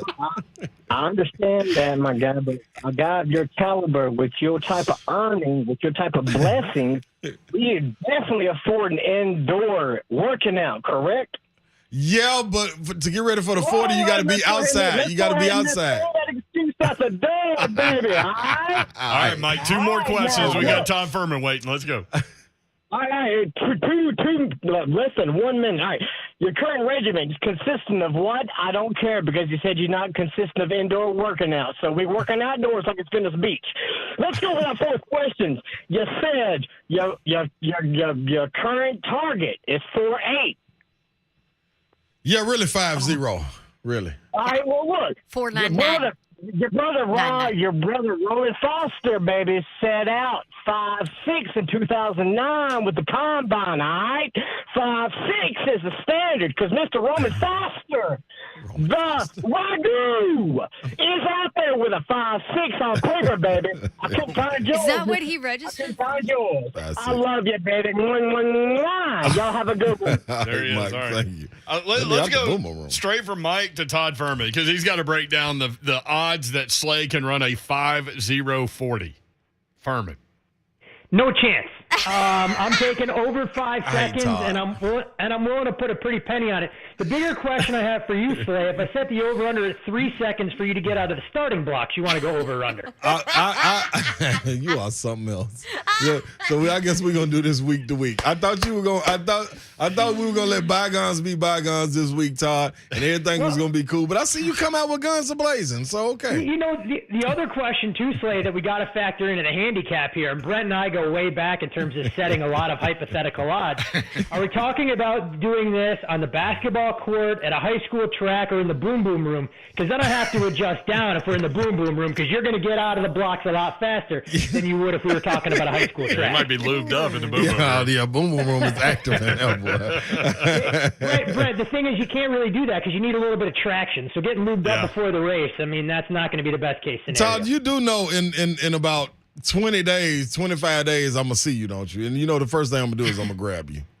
So now you're going to get to test this 40. And if you want, I'll start loosening up my hamstrings now. Maybe we can go toe-to-toe somewhere on the Las Vegas Strip and see who wins that 40. That is. That's down the strip. That's right. That would be amazing. That's right. I've seen crazy things happen on the Strip. That might take them all. I think it's welcome. I think it's welcomed on the Strip. I mean, there's people dressed in superhero costumes down there. Todd, how do you bet the Masters? Very carefully. Yeah. And I think when you look at the Masters, and I know a lot of people are always captivated by the big-time prices that you're going to find on some of the biggest names in the sport. So they want to put up a little bit to make a lot. But keep in mind that professional bettors will gravitate towards the head-to-head matchups, where you just have to pick one golfer to finish higher than another.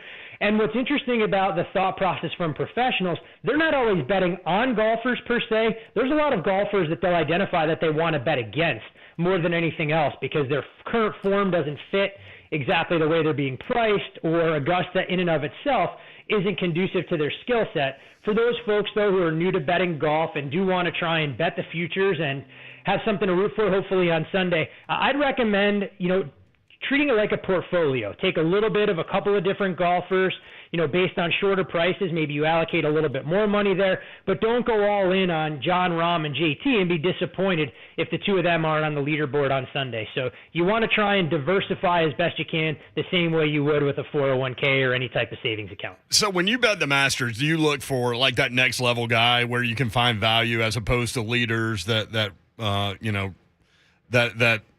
like you can't find value in? No, I'm never going to say you can't find value. Honestly, hey, look, if I thought Jon Rahm was coming in and he was clearly the guy to beat and I made his price 6.5 to 1, then I'd have no problem being able to take 11. But the thing is, so many different issues can arise and things can go haywire at a moment's notice at Augusta. So for me, I look at the two favorites, and I know JT has garnered a ton of buzz, especially with his change in caddy, that people want to bet him, but you're paying a premium to back him at 12 or 13 to 1. So for me, when I go into Augusta, I'm perfectly fine going, you know what, I'm going to be exposed to Jon Rahm and JT, and if they happen to win the tournament, I tip my hat and I move on. So I look for guys a little bit further down the odds board to try and find, and I think a player like Brooks Koepka, who's as healthy as he's been going into Augusta at 20 to 1, for me is a little bit of a better value proposition, the same way that nobody really wants to talk about Rory Mcilroy, and you can find him at 20 or 21 to 1.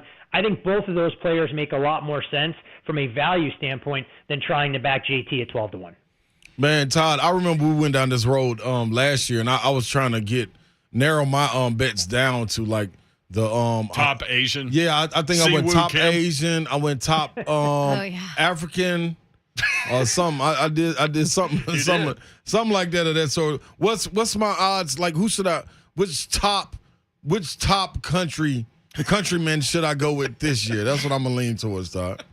Well, Slade, the Masters is a little bit different with that because the prices are obviously going to reflect a much smaller pool. We're talking only about 90 players here, so it's a little bit different than the British Open or the U.S. Open, where odds makers may not feel as comfortable pricing up guys that aren't quite household names, especially for an American audience. But when I look through some of those ancillary markets, and I haven't checked his price lately, a guy that I would focus on is actually the top amateur and Stuart Hagestad.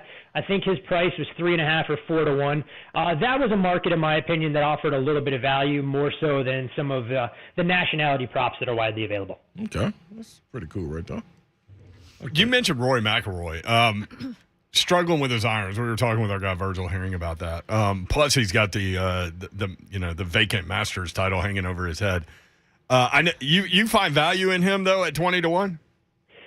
I think when you look at the way Rory has been priced, and this is what makes golf so much more difficult than some of the other sports out there, over the last couple of years, you couldn't find Rory at 20 to 1. So, I may feel very differently if Rory came in at 12 to 1 and go, what, that's not a price that I felt comfortable backing.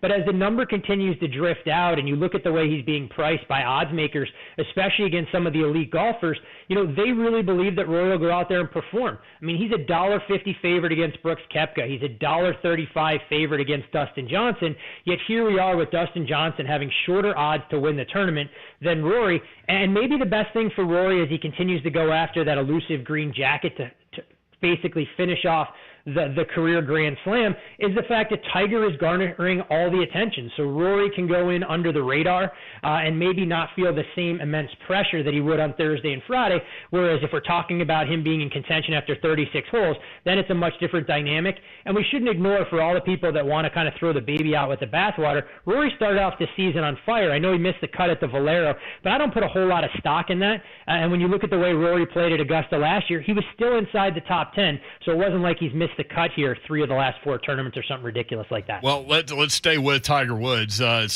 saw 50 to 1 yesterday. Is it down to 40 to 1? A lot of people betting him, obviously. Yeah, books are going to have a ton of liability to it. Now, they may not believe in Tiger having a realistic chance to win this tournament, but it's not going to stop recreational bettors that want to have a little skin in the game from placing $5, $10, $50 bets. And at prices like Tiger is widely available at throughout the betting market, that liability gets ratcheted up fast. And from a couple of the books that I spoke to, Tiger represents more than 10% of the betting handle, and there's nobody anywhere close. And this is all money that's come in the last 72 to 96 hours. So again, this reminds me a lot more, and again, I'm never going to discount Tiger when he says he's out there to play, of people that wanted to bet Conor McGregor head-to-head with Floyd Mayweather when they got into the boxing ring. I think you're betting Tiger based on name, cachet, and recognition, and people don't want to be kicking themselves if suddenly Tiger reminds us why he already has 5 green jackets in his closet. But at the same time, I can tell you 2 of the sharpest matchups I've seen. Professional bettors looking to lay prices upwards of $2 with Patrick Reed against Tiger Woods for a full tournament matchup. And I saw some pretty substantial bets come in on Tony Finau in the first round, matched up against Tiger. That price moved from $1.35 on the open upwards of $1.80. Finau. Is there a guy that we're not thinking about that you like? You know, Cam Smith has got a lot of attention, and I think this is one player that we talk about price being the determining factor. At 25 or 30 to 1, he would have made a ton of sense. But as he's getting into that 12 to 14 to 1 range, I think you have to be comfortable with him winning the tournament and not trying to chase a bad number. A guy that I've burned more money on at Augusta probably than any other player over the last 5 years, and most likely I'm going to do it until his career is over, is Patrick Cantlay. I think when you look at Cantlay's skill set, I mean, he's not the flashiest of guys. He's never going to give you a charismatic interview by any stretch of the imagination. But his game is well suited for Augusta. Just want to see him be able to close things out because he's been so close in the past. And I think missing the cut last year will allow him to refocus. He's a guy that I would look at 25 to 1, kind of in that value tier. And if you wanted to go one step further down, I think Daniel Berger at 50 to 1 makes some sense. He checks a lot of the boxes for the kind of skill set that you need to win at Augusta. Most likely, he probably doesn't have enough to win the whole thing. But at 50 to 1, he's probably worth a small bet as well. There he is. He's Todd Fuhrman at Todd Fuhrman on Twitter. I was going to ask him top debutante. Top debutante. Yeah. You know, for that, I think the one that's generating all the buzz, Slay, and it's a market that I'm reluctant to get involved in, is Sam Burns. So many people talking about Burns and what the expectations are, but getting caught in the moment, especially at Augusta, where you can't play a lot of practice rounds and get yourself mentally prepared for it. If you can find somebody else, maybe that's a way that you can attack that market. But I think Burns' skill set is far and away superior to some of the guys that he's grouped with, and for that reason, I would probably shy away from even tangling there. Is debutante first-time player? It is indeed. Dawn, you went to a school in the SEC in Auburn. You had to be around plenty of girls and sororities and classmates that had debutante balls and everything else. I figured you, of all people, other than the 2 goons you sit next to there in the studio every day, would know what the meaning of debutante was before Brent and Slay understood it. I mean, I was in a sorority. I thought it was a girl in a ball. Todd, you're talking my language, brother. You're talking my language. And it's an upper-class woman, so Yeah, I was totally I confused. was wondering where Slay was going with that. Yeah, I'm man. like, Me and Todd got a special love language when it comes to this betting stuff, man. There's no doubt about it, and I think, Slay got excited, can harken back to his mainstream days when he saw debutante. His eyes started to light up more than anything else, but it took on a very different tenor in his early 20s than at this stage in his life. And then when he went to Europe, well, never mind. All right. I was looking for the top debutante. Right. Thanks, Fuhrman. Always a pleasure. Hey, one last thing, guys. I got to ask. Are the Preds in or out? Are they going to have enough left in the tank to make a serious push for the playoffs? I know if you played the Wild every single game, they'd be just fine winning 10 out of 11, but I'm a little bit disappointed in the way that they're hanging our boy Juice out to dry more often than not these days. Well, they've won 2 out of 3, so we'll just go with that. There you go. All right. Thank you, Todd. Always a pleasure. I need him to win. That's how you shut him down. Yeah, I need him to win. I like betting on playoff hockey. All right, I'm going to bet on you coming back. Hockey. Debutante. What in the hell? You like that? 615-737-1045. I bet on debutantes.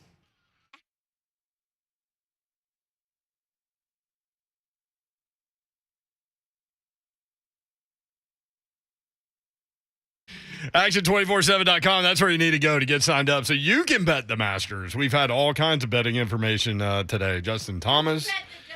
You can bet the debutante. Yeah. Koepka, Rory, even though he hadn't won, and his irons are getting away from him, maybe he'll win. I don't know. Patrick Cantlay. Daniel Berger, Mr. Berger. Any of these guys. Xander Schauffele, Louis Oosthuizen. You can do it. Action247.com. Get signed up, and you are ready to bet the Masters and then watch this fantastic, phenomenal golf tournament over the course of the next 4 days, where guys' dreams will cash in and be dashed and all of those things. Get it done. Action247.com. Download the apps, and that's the easiest way to do it. And you can in-game play, too. NHL, NBA, Masters. Those are the three big things going on. Get signed up, action247.com. These are the guys I use. Only local legal sportsbook in the state of Tennessee. Gambling problem? Call the Tennessee Red Line, 1-800-889-9789.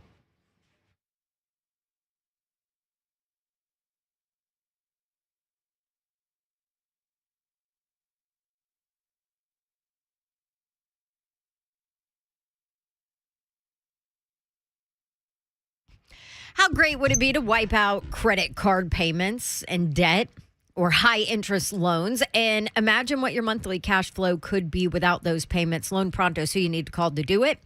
And you can do it today. Loan Pronto has a debt consolidation refi going on. They're awesome. They can help you use the equity in your home to your advantage. Smart financial move here. And a bunch of homeowners are doing this. I've heard from a lot of you that have jumped in and called Loan Pronto. I did it, and there was one couple, just as an example, I had $50,000 in credit cards and personal loans, and Loan Pronto did a debt consolidation refi for them. Even though their mortgage rate went up a tiny bit, they actually cut their monthly payments by $900 a month. What would you do with an extra $900? Why pay 20% interest when you can consolidate it into one low payment with a mortgage APR in the threes? Loan Pronto debt consolidation, fast and easy refi is amazing. And homeowners who do it save on average $800 a month. Do it now. You could even skip your next house payment. Call Loan Pronto at 615-499-5780. That's 615-499-5780. LoanPronto.com. Equal housing lender, NMLS 1661781, subject to lender approval.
3HL 1045 The Zone. Brent Doherty, Don Davenport, Ron Slay. Appreciate you being with us. You can watch the show live, Zone TV, Twitter, Facebook Live, YouTube, and Twitch. Twitch, please. Did you hear me? Twitch, please. There you go. Did you ever wear your clothes backwards? Yes. Tried it for a day. You guys. And then your mom did not allow you? No, I had to go to the bathroom. Slip them down. It wasn't a number 2. I mean, come on, Slay. Let's be honest here. You still got to slip them down. CJ, about our baby shark conversation, said y'all better be glad that I haven't picked up my kids from daycare yet, or we would be having some problems right now. I know. No, they would love it. Let me just say, it's a catchy tune. I can't without believe question. that's a thing. That's a catchy tune. It is. It's absolutely It's the way they catchy sing it. tune. It's just like KRS, Cars for Kids. Yep, same thing. I mean, I it's thought you were going to say KRS-One. you just Yeah, want to it's catchy move too. to it. Yeah, you know what I'm it's saying? kind of like your intros. Yeah, see, just move to the intro. Yeah. Shout out to my You look like a puppet right there, by the way. who? Babsy. Look, somebody's pulling strings. What's up? Oh, shout out to Little Princess Reagan, man, our softball champ. Oh yes. she's Reagan converted. from Dixon? Yeah, she is converted all the way over to Tennessee. She is a Lady Vol now. Way to go, Reagan, and her little sister. Her dad is a massive Alabama fan. Yes, he is. Alabama fan. Bubba, sorry. But she Had met, to do it. She met Slay, and We her met her her when life she turned had orange. just come off of a torn ACL. Yup, What was so she, did. 8 maybe? Yeah, something like that. What was that, a year ago? It was over a year ago. Yup. Yeah. Well, I mean, Slay was a part of the show. Oh no, you're Yeah, right. so It it was was, a year ago because it was We were draft. talking draft. Yep. We talked to Caleb Fowler that That's day. when you met her so the right first after time. Look at your draft. memory. Yep. Slay, Yeah. you're coming up on your anniversary, bro. You know what? Yep, it is. It's April something. Yeah. Yeah, because I know when mine is, so I know you were a week before me. So I'm right around now. I think mine the 18th. Is it When's the yours? 18th? Mine's the Official day is the 26th. 18th, I think. Because it was the same week as my wedding anniversary. How do y'all remember these Well, things? here's the like, thing. I can't even remember my freaking husband's birthday. I just was in our HR website thing, so I just saw mine is October 2008. Dang. But the thing about Slay's first day is it's a tough target. It was a moving target. It was. Because he really started working here, but it took a little bit for like all of the legal stuff to work itself out contractually. Oh, yeah. You just kind of filled in Yeah, for I was a a little fill-in. bit. Yeah, I was a ringer. The ringer. That's what I was. There was one day you were out and he filled in on 3HL for the first time, and Yep. we just went down Metro Nashville So did. high school sports stories. It was on. And I was like, dang, Slay. It's pretty good, bro. It was time to roll. That was fun. Yeah, so Masters, we were looking during the break. Dawn had a good idea, and we'll do this in the last hour, maybe 5:45 segment, and we'll kind of snake draft a couple of golfers each in this thing. But I was looking at odds to win. Tony Finau is a guy that people are talking about as maybe like on that next level that might be able to win it. He's at plus 4,900. Tiger also at plus 4,900. I mean, that's crazy. It's not crazy because you understand that they have to protect themselves a little bit because they know the handle's going to be so high for him. But Tiger's not winning like this. just in case he wins or something? Tiger's he's not- not. I'm going to be shocked if he's playing on Saturday and Sunday. Tiger's not winning this tournament. No.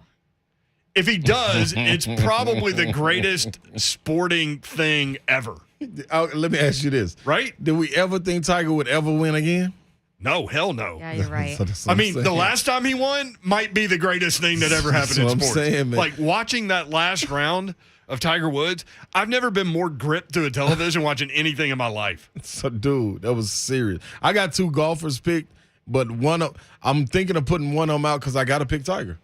All right, we'll do that at 5:45. That's two. Also coming up What? in the next hour, we need to get into this. He does it. We need y'all's opinion just on this. We need the 3HL crew opinion on this. Would you make A.J. Brown the number 1 paid wide receiver in the NFL? Let us hear it. 615-737-1045.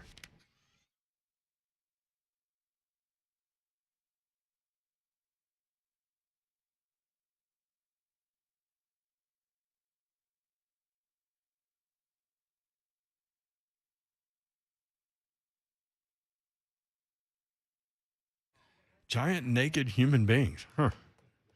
Interesting. There, Buck Rising. Gupton Motors, that's where you need to go to get that next new vehicle. Car, truck, SUV, or Jeep. They are there for you. They are ready for you, and you can get it done now.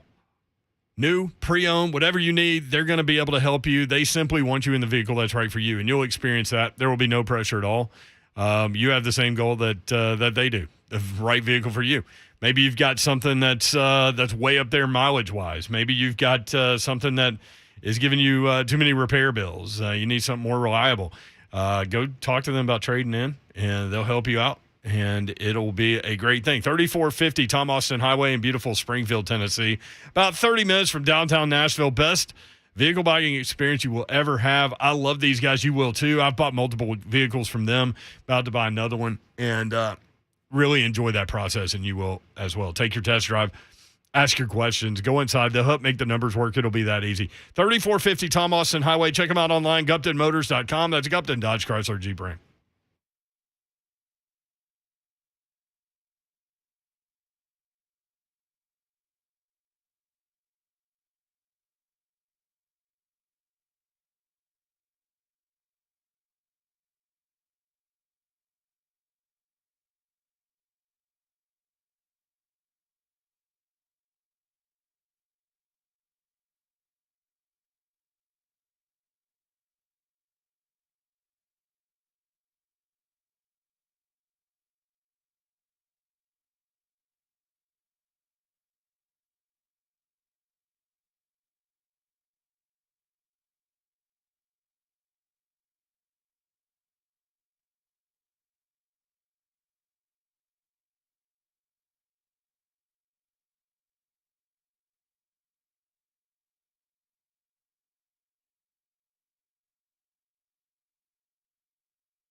Good evening. I am Joe Hunk, and the Buffalo Bills are making some headlines with a 4-year, $104 million deal that they have just given Stephon Diggs. Now, this extension includes a $70 million of it being guaranteed, and now you know where the focus is. It's in Nashville with a certain wide receiver.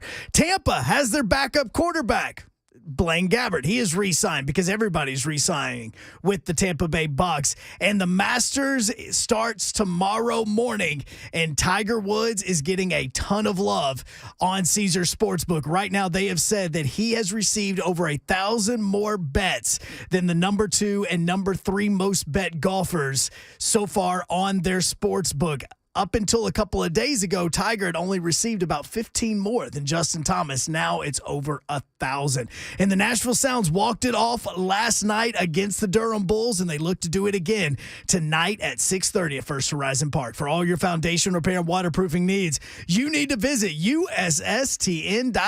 Breaking news at once on your home for the Vols, the flagship station for your Tennessee Titans, and home to 3HL. This is 104.5 The Zone.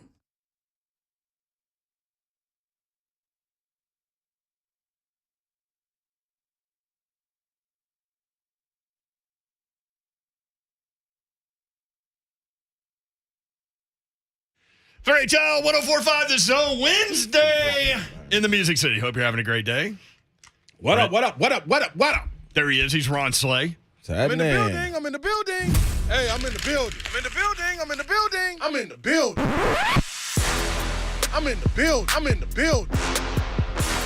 We are in the building, in the studio, the world-famous Music Row. First time in the studio.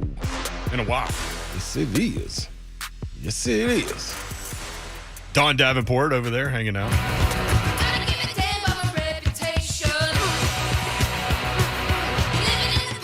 Hi, boys. You say living in the past is a good vibration? Is that what they say? Usually, I don't know. You just balling up paper and just shooting it in the hoop. Channeling wrestling ball over here. That's what he used to do. Well, I was trying to come up with a draft order for us to snake the draft and take a couple of golfers and see who wins. And it'll be none of us. So that's what'll happen. That's what's going to happen. Huh? I'm just telling you. It's hard to pick a golf champion for a tournament. No, I'll win. I thought you was talking about the draft order. No, I'm going to win. I already got my pick. Well, maybe some. Y'all don't pick maybe them? you pick There's 4. 6. I mean, there's going to be, we'll put Hunk in it. 2, 4, 6, 8. There's 8.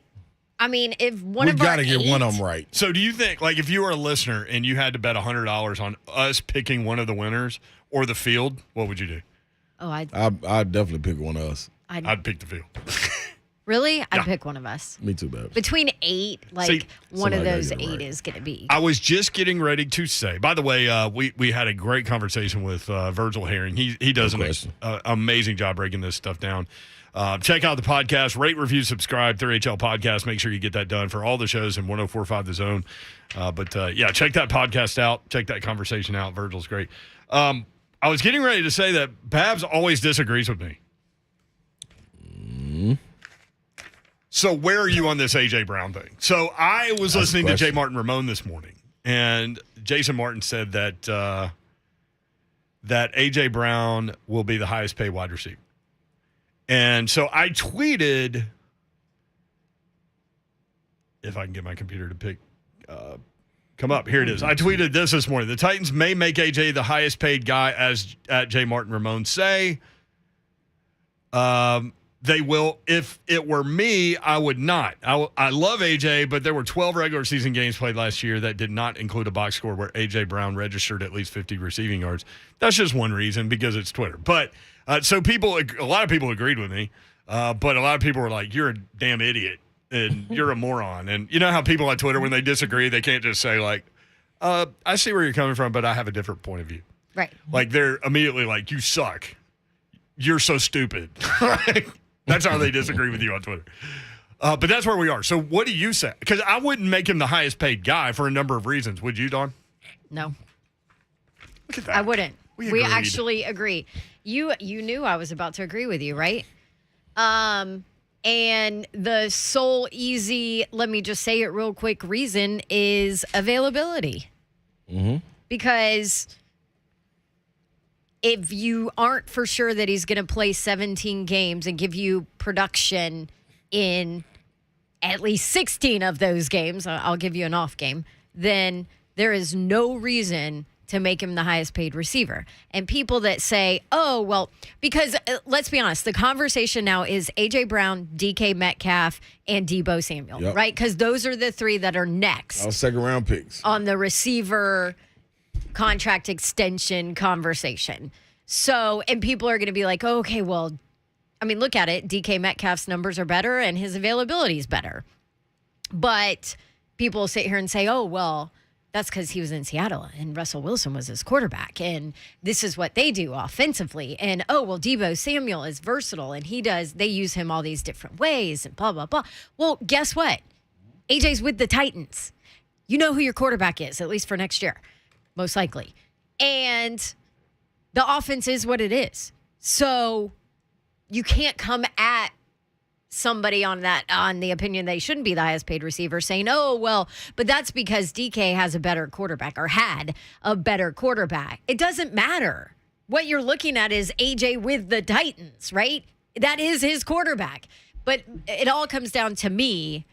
The reason I wouldn't make him the highest paid receiver is because of the availability. And you guys know, you heard me earlier in the week where I said, okay, because you were talking about getting a 10th and another, whatever, first-round pick for him or whatever. I'm like, look, you actually have a known commodity in A.J. Brown. Yeah, you said don't trade. I said don't trade. Well, and I think that's where people misjudge, like, your opinion, especially on Twitter, is I'm not saying get rid of him. I'm not saying he's a bad player. I'm not saying any of those things. I'm just saying don't pay him the number one money. You've got Big Jeff coming up. What are you going to do with that? Because if I have to pick out of those two, I'm picking Big Jeff to make the highest paid guy. Right. Every single time. I agree. Now, if you can manage that position and that skill set's harder to find. Yeah. If you can manage the situation to where AJ, I think, should be, I don't know, top 5, right? Like, if you can manage that, and if you redo his contract now, you actually save more money this year because you can tie a lot of that into year one guarantees, which is why all these guarantees are ridiculous. And I'll go through the receiver numbers here in a second. But that would be a way to go. But to make him the highest paid guy, like if you're going to handicap your roster financially for A.J. Brown based on this style of system and based on this quarterback, I'm not doing it. You guys mentioned availability on it. How many games did AJ miss, did you say? He missed 4. Stephon Diggs has only missed 2 games in the last 4 seasons total, and he's played every single game for the last 2 years. DK Metcalf, I don't think has missed any. Deebo, I think Deebo missed some. Not last year. He's a really physical receiver too. Yeah. So. And that's the other thing, and that's AJ's style. So he's going to absorb a lot of contact. Yeah. And D-Bay, whoever D-Bay is, Debo's used in a different form than AJ is used as well, too, because you got King Henry back there. But I don't see it. Man, I think 22-23 is good, man. You right, give to make him the highest paid? The highest paid that's is over different. 30. Tyreek Hill's getting 30. Yeah, you're not giving him that. And look, I don't think you have to do that. That's the other thing. No, you don't. That's another good one. And I just, man, you cannot forget and lose sight of it being a business, man. You grow attachment, and this is for fans talking. Like, you grow an attachment to a player thinking that you got to keep them there. That's not how the game works. It doesn't work like that for the athlete, and it doesn't work like that for the people in the front office. Because if A.J. Brown thinks he deserves 30 or his agent does, then you're probably going to go into the season with him going into his last year of his contract. But because I don't think there's any way they do that. I don't honestly, like, straight up, man.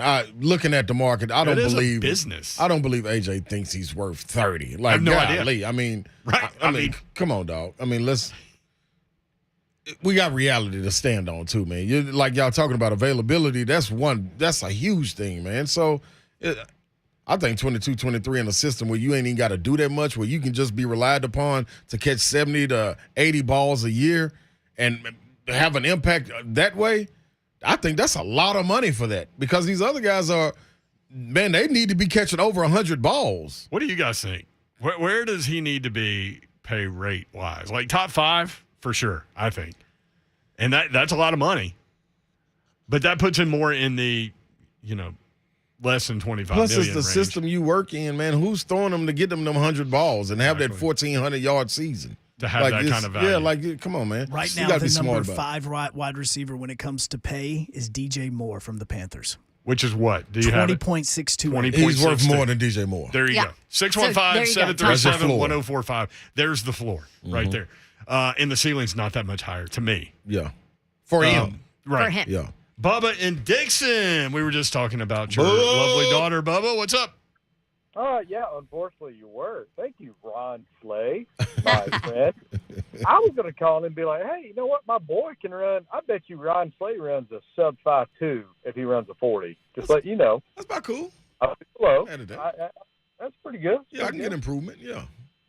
5.2 below? That beats a lot of – hey, I'm just saying. I mean, you're talking to the man that turned your happy Alabama home into a split home. Yeah, orange clad. This has now become. I'm gonna have to break down and go to one of these little yard sales and get one of them daggum house divided signs. My kids got my dog a UT daggum dog collar. Yo, Reagan. Yo. No, thank you. No, thank you. Next thing you know, Bubba, you're going to be a Tennessee fan. I will say this. I'm a UT softball fan. Coach Weekly, she is doing amazing things. If y'all watching, y'all need to watch. They are all kicking butt. I will say that. Yep. Otherwise, Ron, man, I really don't like you right this moment. Oh, man. I will say this. All right. I've been hearing y'all talk about A.J. Brown. Yeah. I think if we can get him at the right price, that's fine. If you want to keep pushing the number, you want to be the highest paid person. Dude, to me, you're going to start turning into Antonio Brown. Do not do that. I think there are similarities, and if you want to be the highest paid, that's fine. All right, go New York.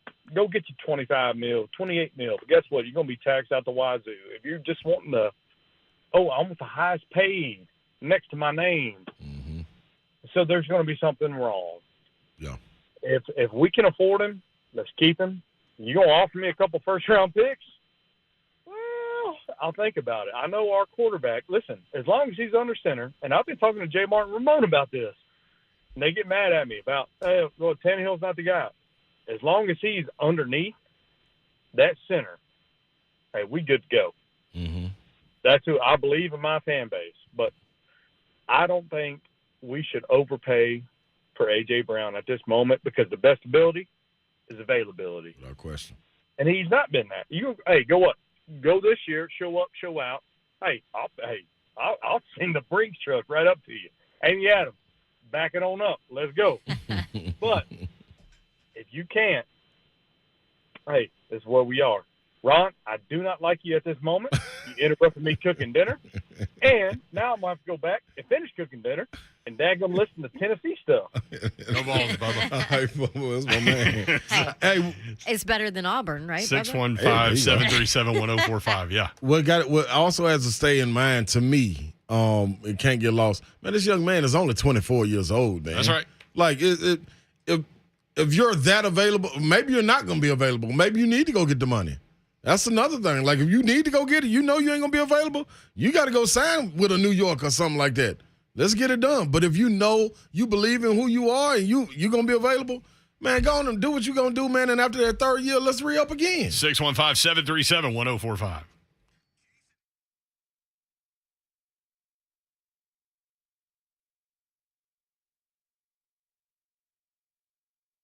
Hi, I'm Ryan Kelly with thehomeloanexpert.com. High interest rate credit cards starting to build up? Is it time to make some home remodeling projects a reality? Well, our average client received over $54,000 with a simple cash out refinance. What would you do with an extra $54,000? Let's get the process started today. Apply online at thehomeloanexpert.com.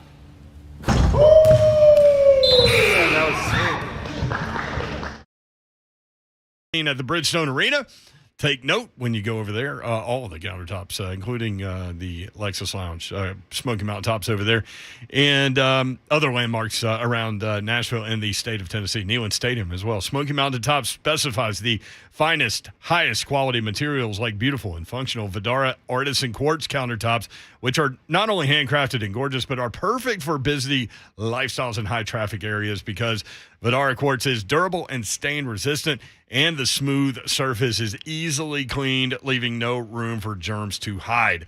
Smoky Mountain Tops. Check these guys out. Start your dream project today. Visit them online, SmokyMountainTops.com. That's SmokyMountainTops.com.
3HL 1045 The Zone. We just drew our draft. We're going to pick 2 golfers each. Yeah. So we put numbers in a hat, a Barbasol hat. No free mentions. Put a number in the It hat. is what it is. That's what that was. Put your number in the hat. So Dawn, with a beautiful poker face, says she picks it immediately before any of us had even picked our number, starts screaming over there and goes, "I'm number 1," and flicks us all off. It's not true. It's very true. And then she also slammed the sheet of paper up against the window and showed me that she was number 1 as well. Yes, she did. Mm-hmm. So Babs baby Babs in daycare now. Babs will pick. And I wonder why she has an attitude. Babs will pick 1st and 8th.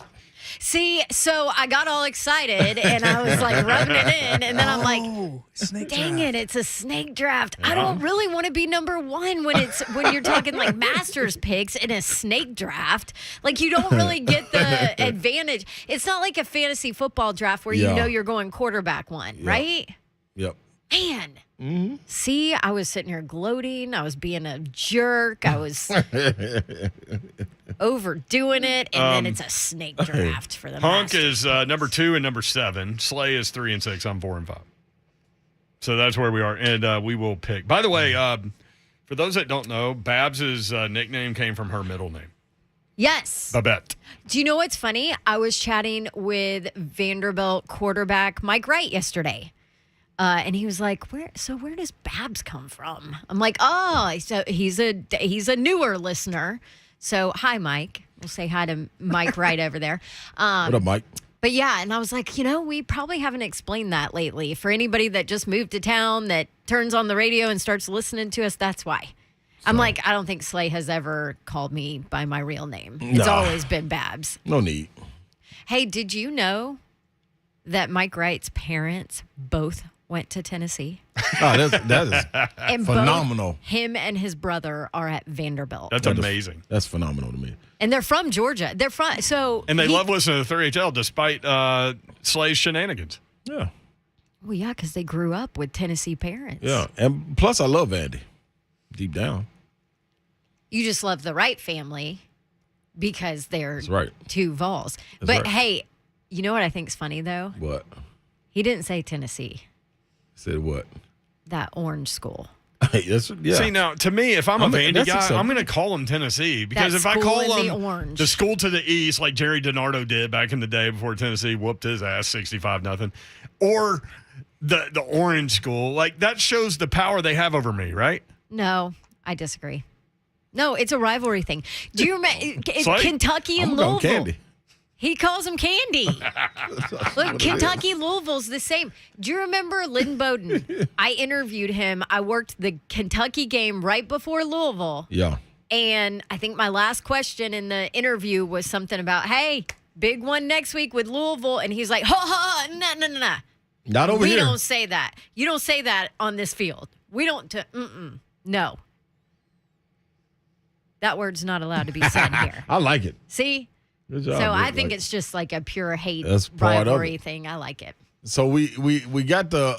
I'm all for that. You better know they'll always be candy to me. They're Vandy, but they're candy all at the same time. I almost screwed up college football Wordle because I put candy in when the answer was Vandy. Well, that's that because was right. our phones autocorrect Vandy to Candy. 'Cause your Trust phones have me. heard me enough. I text people. Is that why? I text people all the time. I'm like, hey, I'm going to Candy today. I'm like, Vandy, why does my autocorrect do that? Then you got to explain why it does that. What if you let that slip to the head coach? I'll tell him. Y'all know y'all candy, don't you? Spring Clark, Golf Classic. Clark Lee will take you out. Yeah, he probably would. Spring That's my guy. Golf Classic. Yeah. 1045 The Zone Spring Golf Classic presented by Ferguson HVAC is a Monday, April 25th. That's my grandma's birthday. Aww. At one of Middle Tennessee's most prestigious private courses, Old Natchez Country Club. Old Natchez Country Club. You know it's an Old Natchez under the hill from the movie Life? I can tell you about that later. Old Nacho. A lot of people call it that. Oh, that's what this is? Mm-hmm. Okay, Old Nacho Country Club. Some people may know. Tickets are extremely limited, so go to 1045thezone.com. Now to purchase the remaining teams available. And for the first time ever at our Golf Classic, you can play on a team with special guests like Titans legend Keith Bullock, Titans wide receiver Nick Westbrook-Akina, who we just had on the show, and more with proceeds from the ticket sales going to the charity of your choice. Find out more details at 1045thezone.com. How about yesterday during the interview with Nick Westbrook-Akina? We should call them conversations. They're conversations. Mm-hmm. When I was like, we'll get to the last play in a minute. And he's like, oh, man. I'm like, we got to do it, man. We got to do it. He's like, I know. But what an answer when he said I was honored that Tannehill threw it to me on that play. Mm-hmm. What a great way to answer that question. Tough off season, but that's going to drive those guys. And even tougher off season if you don't go and get nip this in the bud, I think. What do you what if they drafted quarterback with pick 26? Who, the Titans? Yes. I don't want no quarterback. Look, the last mock draft I actually saw Malik Willis going to 20 to Pittsburgh. 26 to 20 jump up in a trade is not really that far-fetched. Listen, I'm not jumping up to get a quarterback. No, I think it's far more likely that they acquire a second-round pick somehow and then take a quarterback. But, if you take a quarterback in the first round, you get that fifth-year option, so you get time with a rookie contract on a quarterback, and that's how a lot of these teams have built success. How'd that work out in Green Bay? Yeah. Mortgage the whole team. Everybody's gone. Well, I wouldn't. I mean, if a quarterback you like is there, you know that Tannehill's a 1-2 year thing. 2 years at the most. At the most. I mean, you know that. None of these guys feel franchised to me, though, man. Yeah. I mean, that's the problem.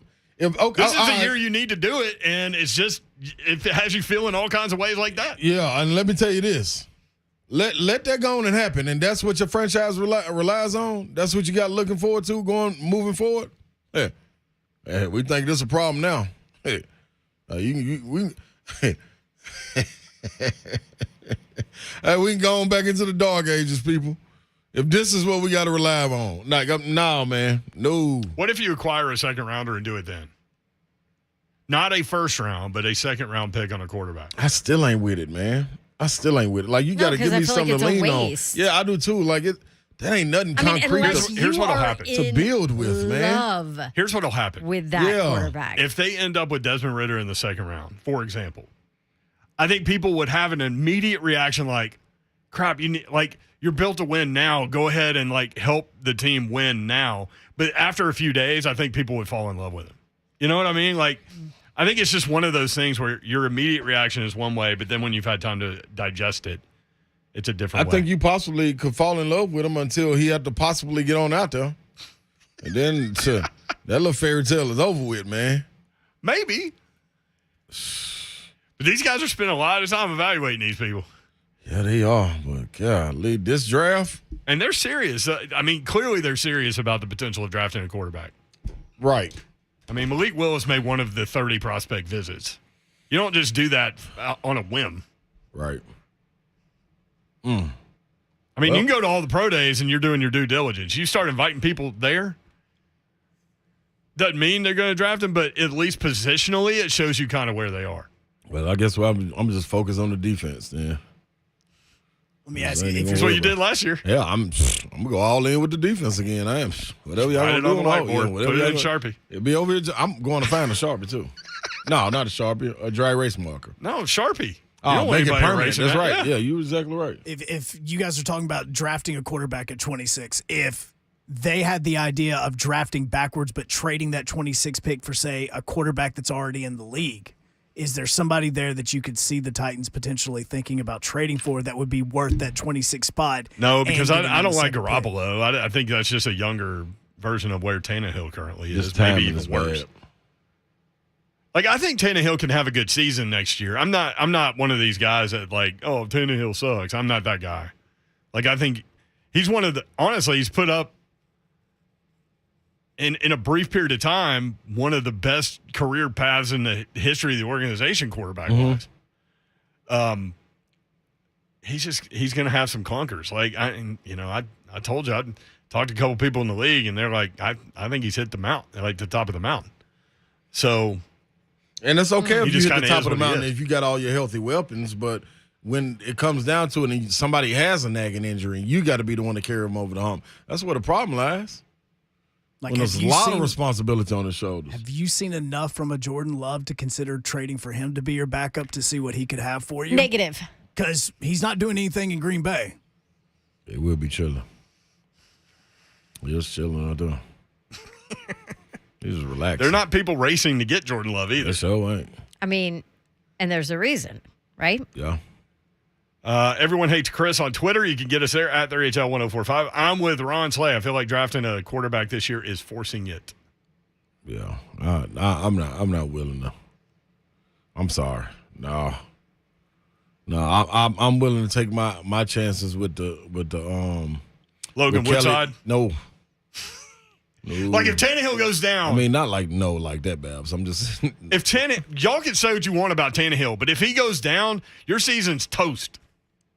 It doesn't matter who the hell your backup is. If your starting quarterback goes ain't got down, QB1 in your this league, season is toast. I mean, the period. Eagles' starting quarterback went down a few years ago, and then they won the Super Bowl. Okay, name me another instance. Well, I mean, that proves that it can happen. It ain't happening with Logan Woodside. Instance in 20 years. A 1% And I'm not Mr. Hot Take guy. I don't think this is a hot take. I'm just saying, like to all the people that hate Ryan Tannehill, if he goes down, look the hell out. I don't care who your if Patrick Mahomes goes down, guess what? Look the hell out. Who is their backup? I don't even know. Nobody knows. Dave Craig. Probably me. This is my whole point, though. Joe Montana. QB1, you got to have it. It's glorified rugby team. Coach Mack already said if QB1 goes down, every single team is screwed. Now, here's the thing, though. If QB1... It's Chad Henne. Oh, jeez.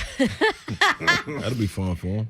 If QB1 is down for 3 weeks, this will be a fun are you confident enough in your backup to carry you through 3 weeks? Best backup to not quarterback get in the your league. players injured. Yeah. It's a different conversation. But if you lose QB1, period, I don't care who your backup is. You're screwed. You're done. Your season's over. The only team and that don't throw at me the Eagles. The only team you could possibly say would be the 49ers with Trey Lance. There you go. That would be the only possibility, and that's just because we know he's going to be the quarterback of the future. Hell, they might be better. Well, yeah. I mean, when Jimmy G moved out the way, No. Why did Jimmy G not work out? Well, he ain't worked out nowhere. I mean, he was awesome go back to New England. in relief of Tom Brady. Yeah, he should have stayed. But that's when you say what Coach Mack is saying, when you got to be able to work around that quarterback. I think Belichick was willing to work around him being the next guy. So he was already shined up and suited and booted and ready to step into that position. 615-737-1045. Chris is in the borough. Chris, what's up, man? Chris, you're in the borough? Yeah. Guys, Don's going to karate chop y'all's heads off if y'all don't stop trying to replace Logan Woodside as our backup. She could say Tom Brady, and she throws her hands up, starts scribbling on her paper, and she's going to karate chop one of y'all in a minute. That's truth. Man. Chris. Thank you, Chris. Thank I'm you, Chris. going through the backup quarterbacks. Don ain't wrong on most of these things. It ain't you got to have QB1. The all backup quarterback. And Arizona, Colt McCoy. Atlanta, Felipe Franks. Baltimore, Tyler Huntley. Bills, Case Keenum. Carolina, PJ Walker. Bears, Trevor Siemian. Oof. Yeesh. That's where I am right now. See, You better be I able to- told you. This is. I don't ever fight with Mr. Babs. Like we pretty much kind of agree on most everything. Like, I mean, we have our moments, right? good grief. But I will tell you, we scream at each other over the backup quarterback for the Titans because he's like, they got to do something there. They got to do something there. If Tannehill goes down, we're screwed. I'm But like, that's why- if anybody goes down. But that's why you take a chance with a QB1. rookie because you don't know. Like, that guy could turn out to be an all-pro guy. But that's what I tell him. I I'm know like, a it lot of doesn't these matter guys- if it's Logan Woodside or some other random. Who's the Hawaii quarterback that they Timmy Chang? I don't know. No, the one that they drafted in the 7th round. He had the cornrow mullet, remember? Yeah. Cornrow Like, mullet. that He had a didn't cornrow work mullet. out. I mean, No, it why didn't did work that was a waste of a. I mean, I know. Because it's a they keep taking fifth great round guys. round. But I do it because you never know when you're going to get one. And you have to have one. I'm not testing it.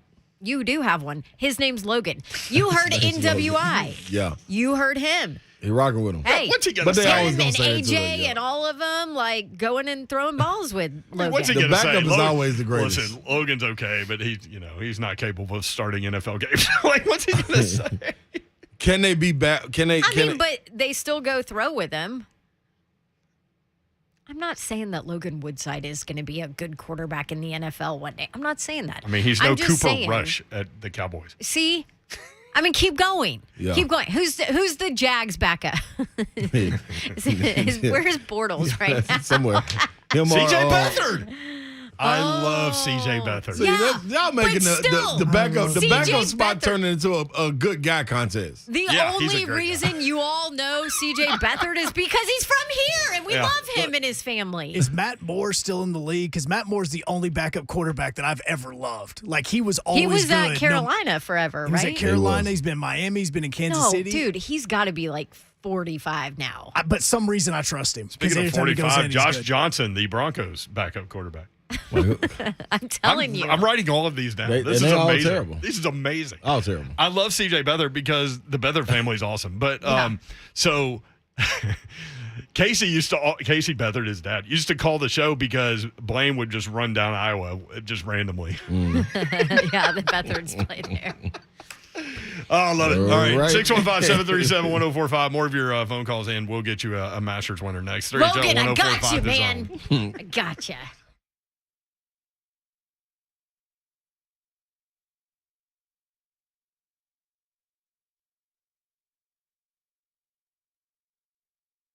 All right, golf's first major, a tradition unlike any other. And now you can bet on who you think will go home with the green jacket on FanDuel Sportsbook. I got to be careful with what I say here because we're about to draft our golfers. I'll bet you can't name the Detroit Lions backup quarterback. It's Tim Boyle. Oh, my gosh. Hey, you know what? I bet FanDuel Sportsbook has some bet you can make on Tim Doyle or Boyle or whatever his name is.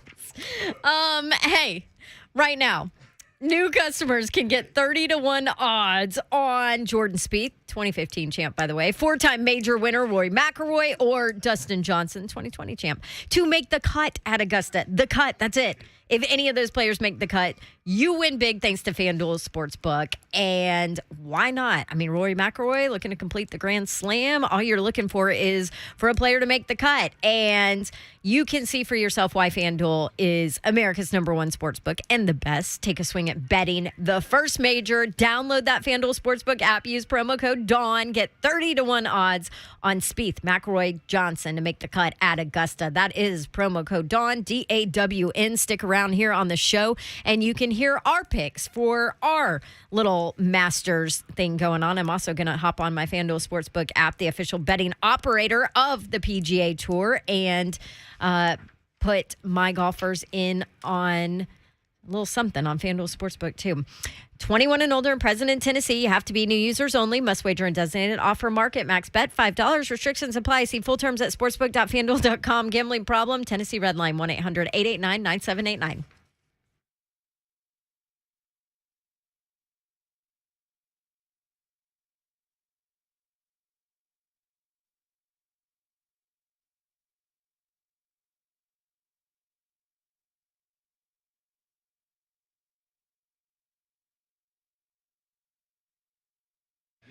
Cool service, new, all of those things. New Brakes. Newbrakes.com, nubrakes.com. They are the best. Even Tim Boyle knows that. New Brakes is a mobile brake repair service where they come to you to fix your brakes. We all have things to do, and New Brakes can help you out because they're going to send a certified brake tech wherever you are so you can do your thing, and they'll fix your brakes. And that's not all. New Brakes more affordable than getting your brakes fixed at a dealership or repair shop. They use premium brake parts. They warranty all of their work, so you know it's always done right. And they're backed by thousands of 5-star reviews. Go to the website. It's an incredible service. Newbrakes.com. That's nubrakes.com. Get an instant online quote. Choose your repair date. Then they come to you to fix your brakes. Convenience at its finest. Tell them you're a Zone listener. You'll get a 10% discount. It's newbrakes.com. That's nubrakes.com.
3HL 1045 The Zone. Babs has a point. I'm now a Logan Woodside fan.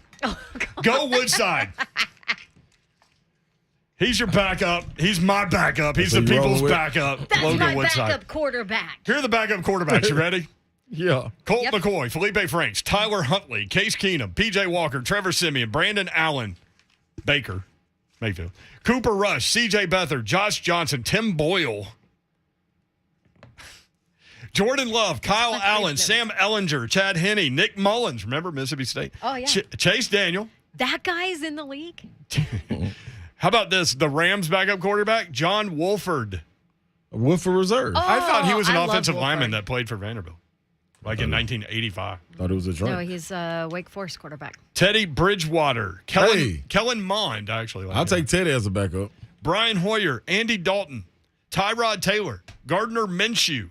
I'll take Tyrod Taylor. Yeah. Joe Flacco, Mason Rudolph, Trey Lance, Jacob Eason, Blaine Gabbert, Buccaneers. Well, there you go. Gabbert and Boys. And Taylor Heineke.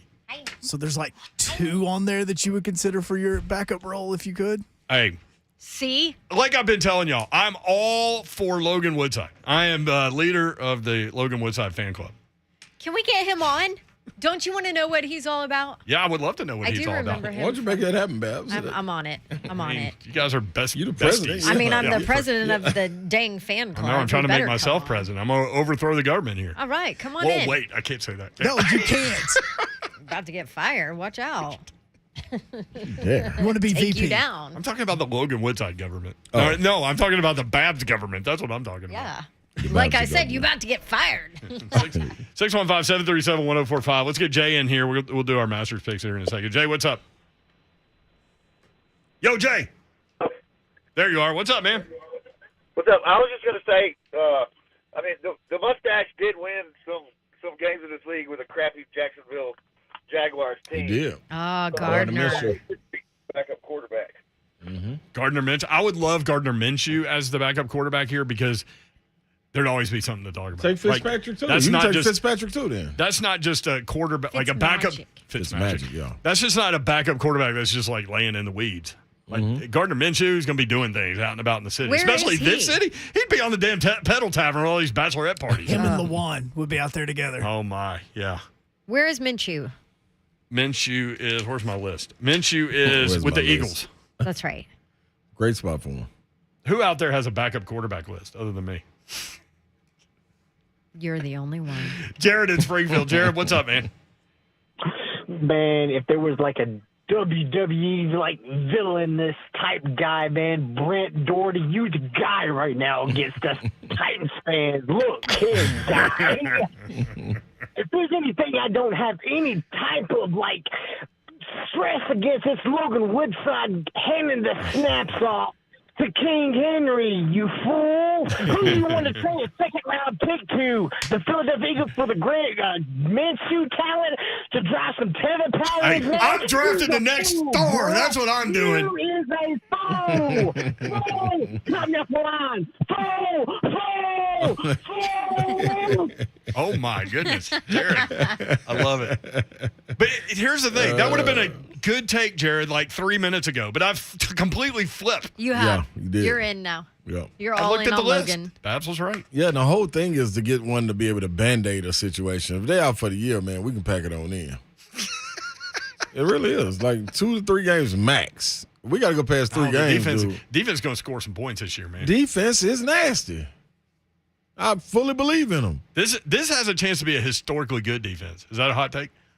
Like, I mean, We gotta see how far they come back. historically. Yeah, but 2 years ago, they would have agreed with you, just thinking in a different direction. Were those I gotta my catch words myself. that filtered into your Yes, head I and then gotta- got jumbled up into your mouth? I got to.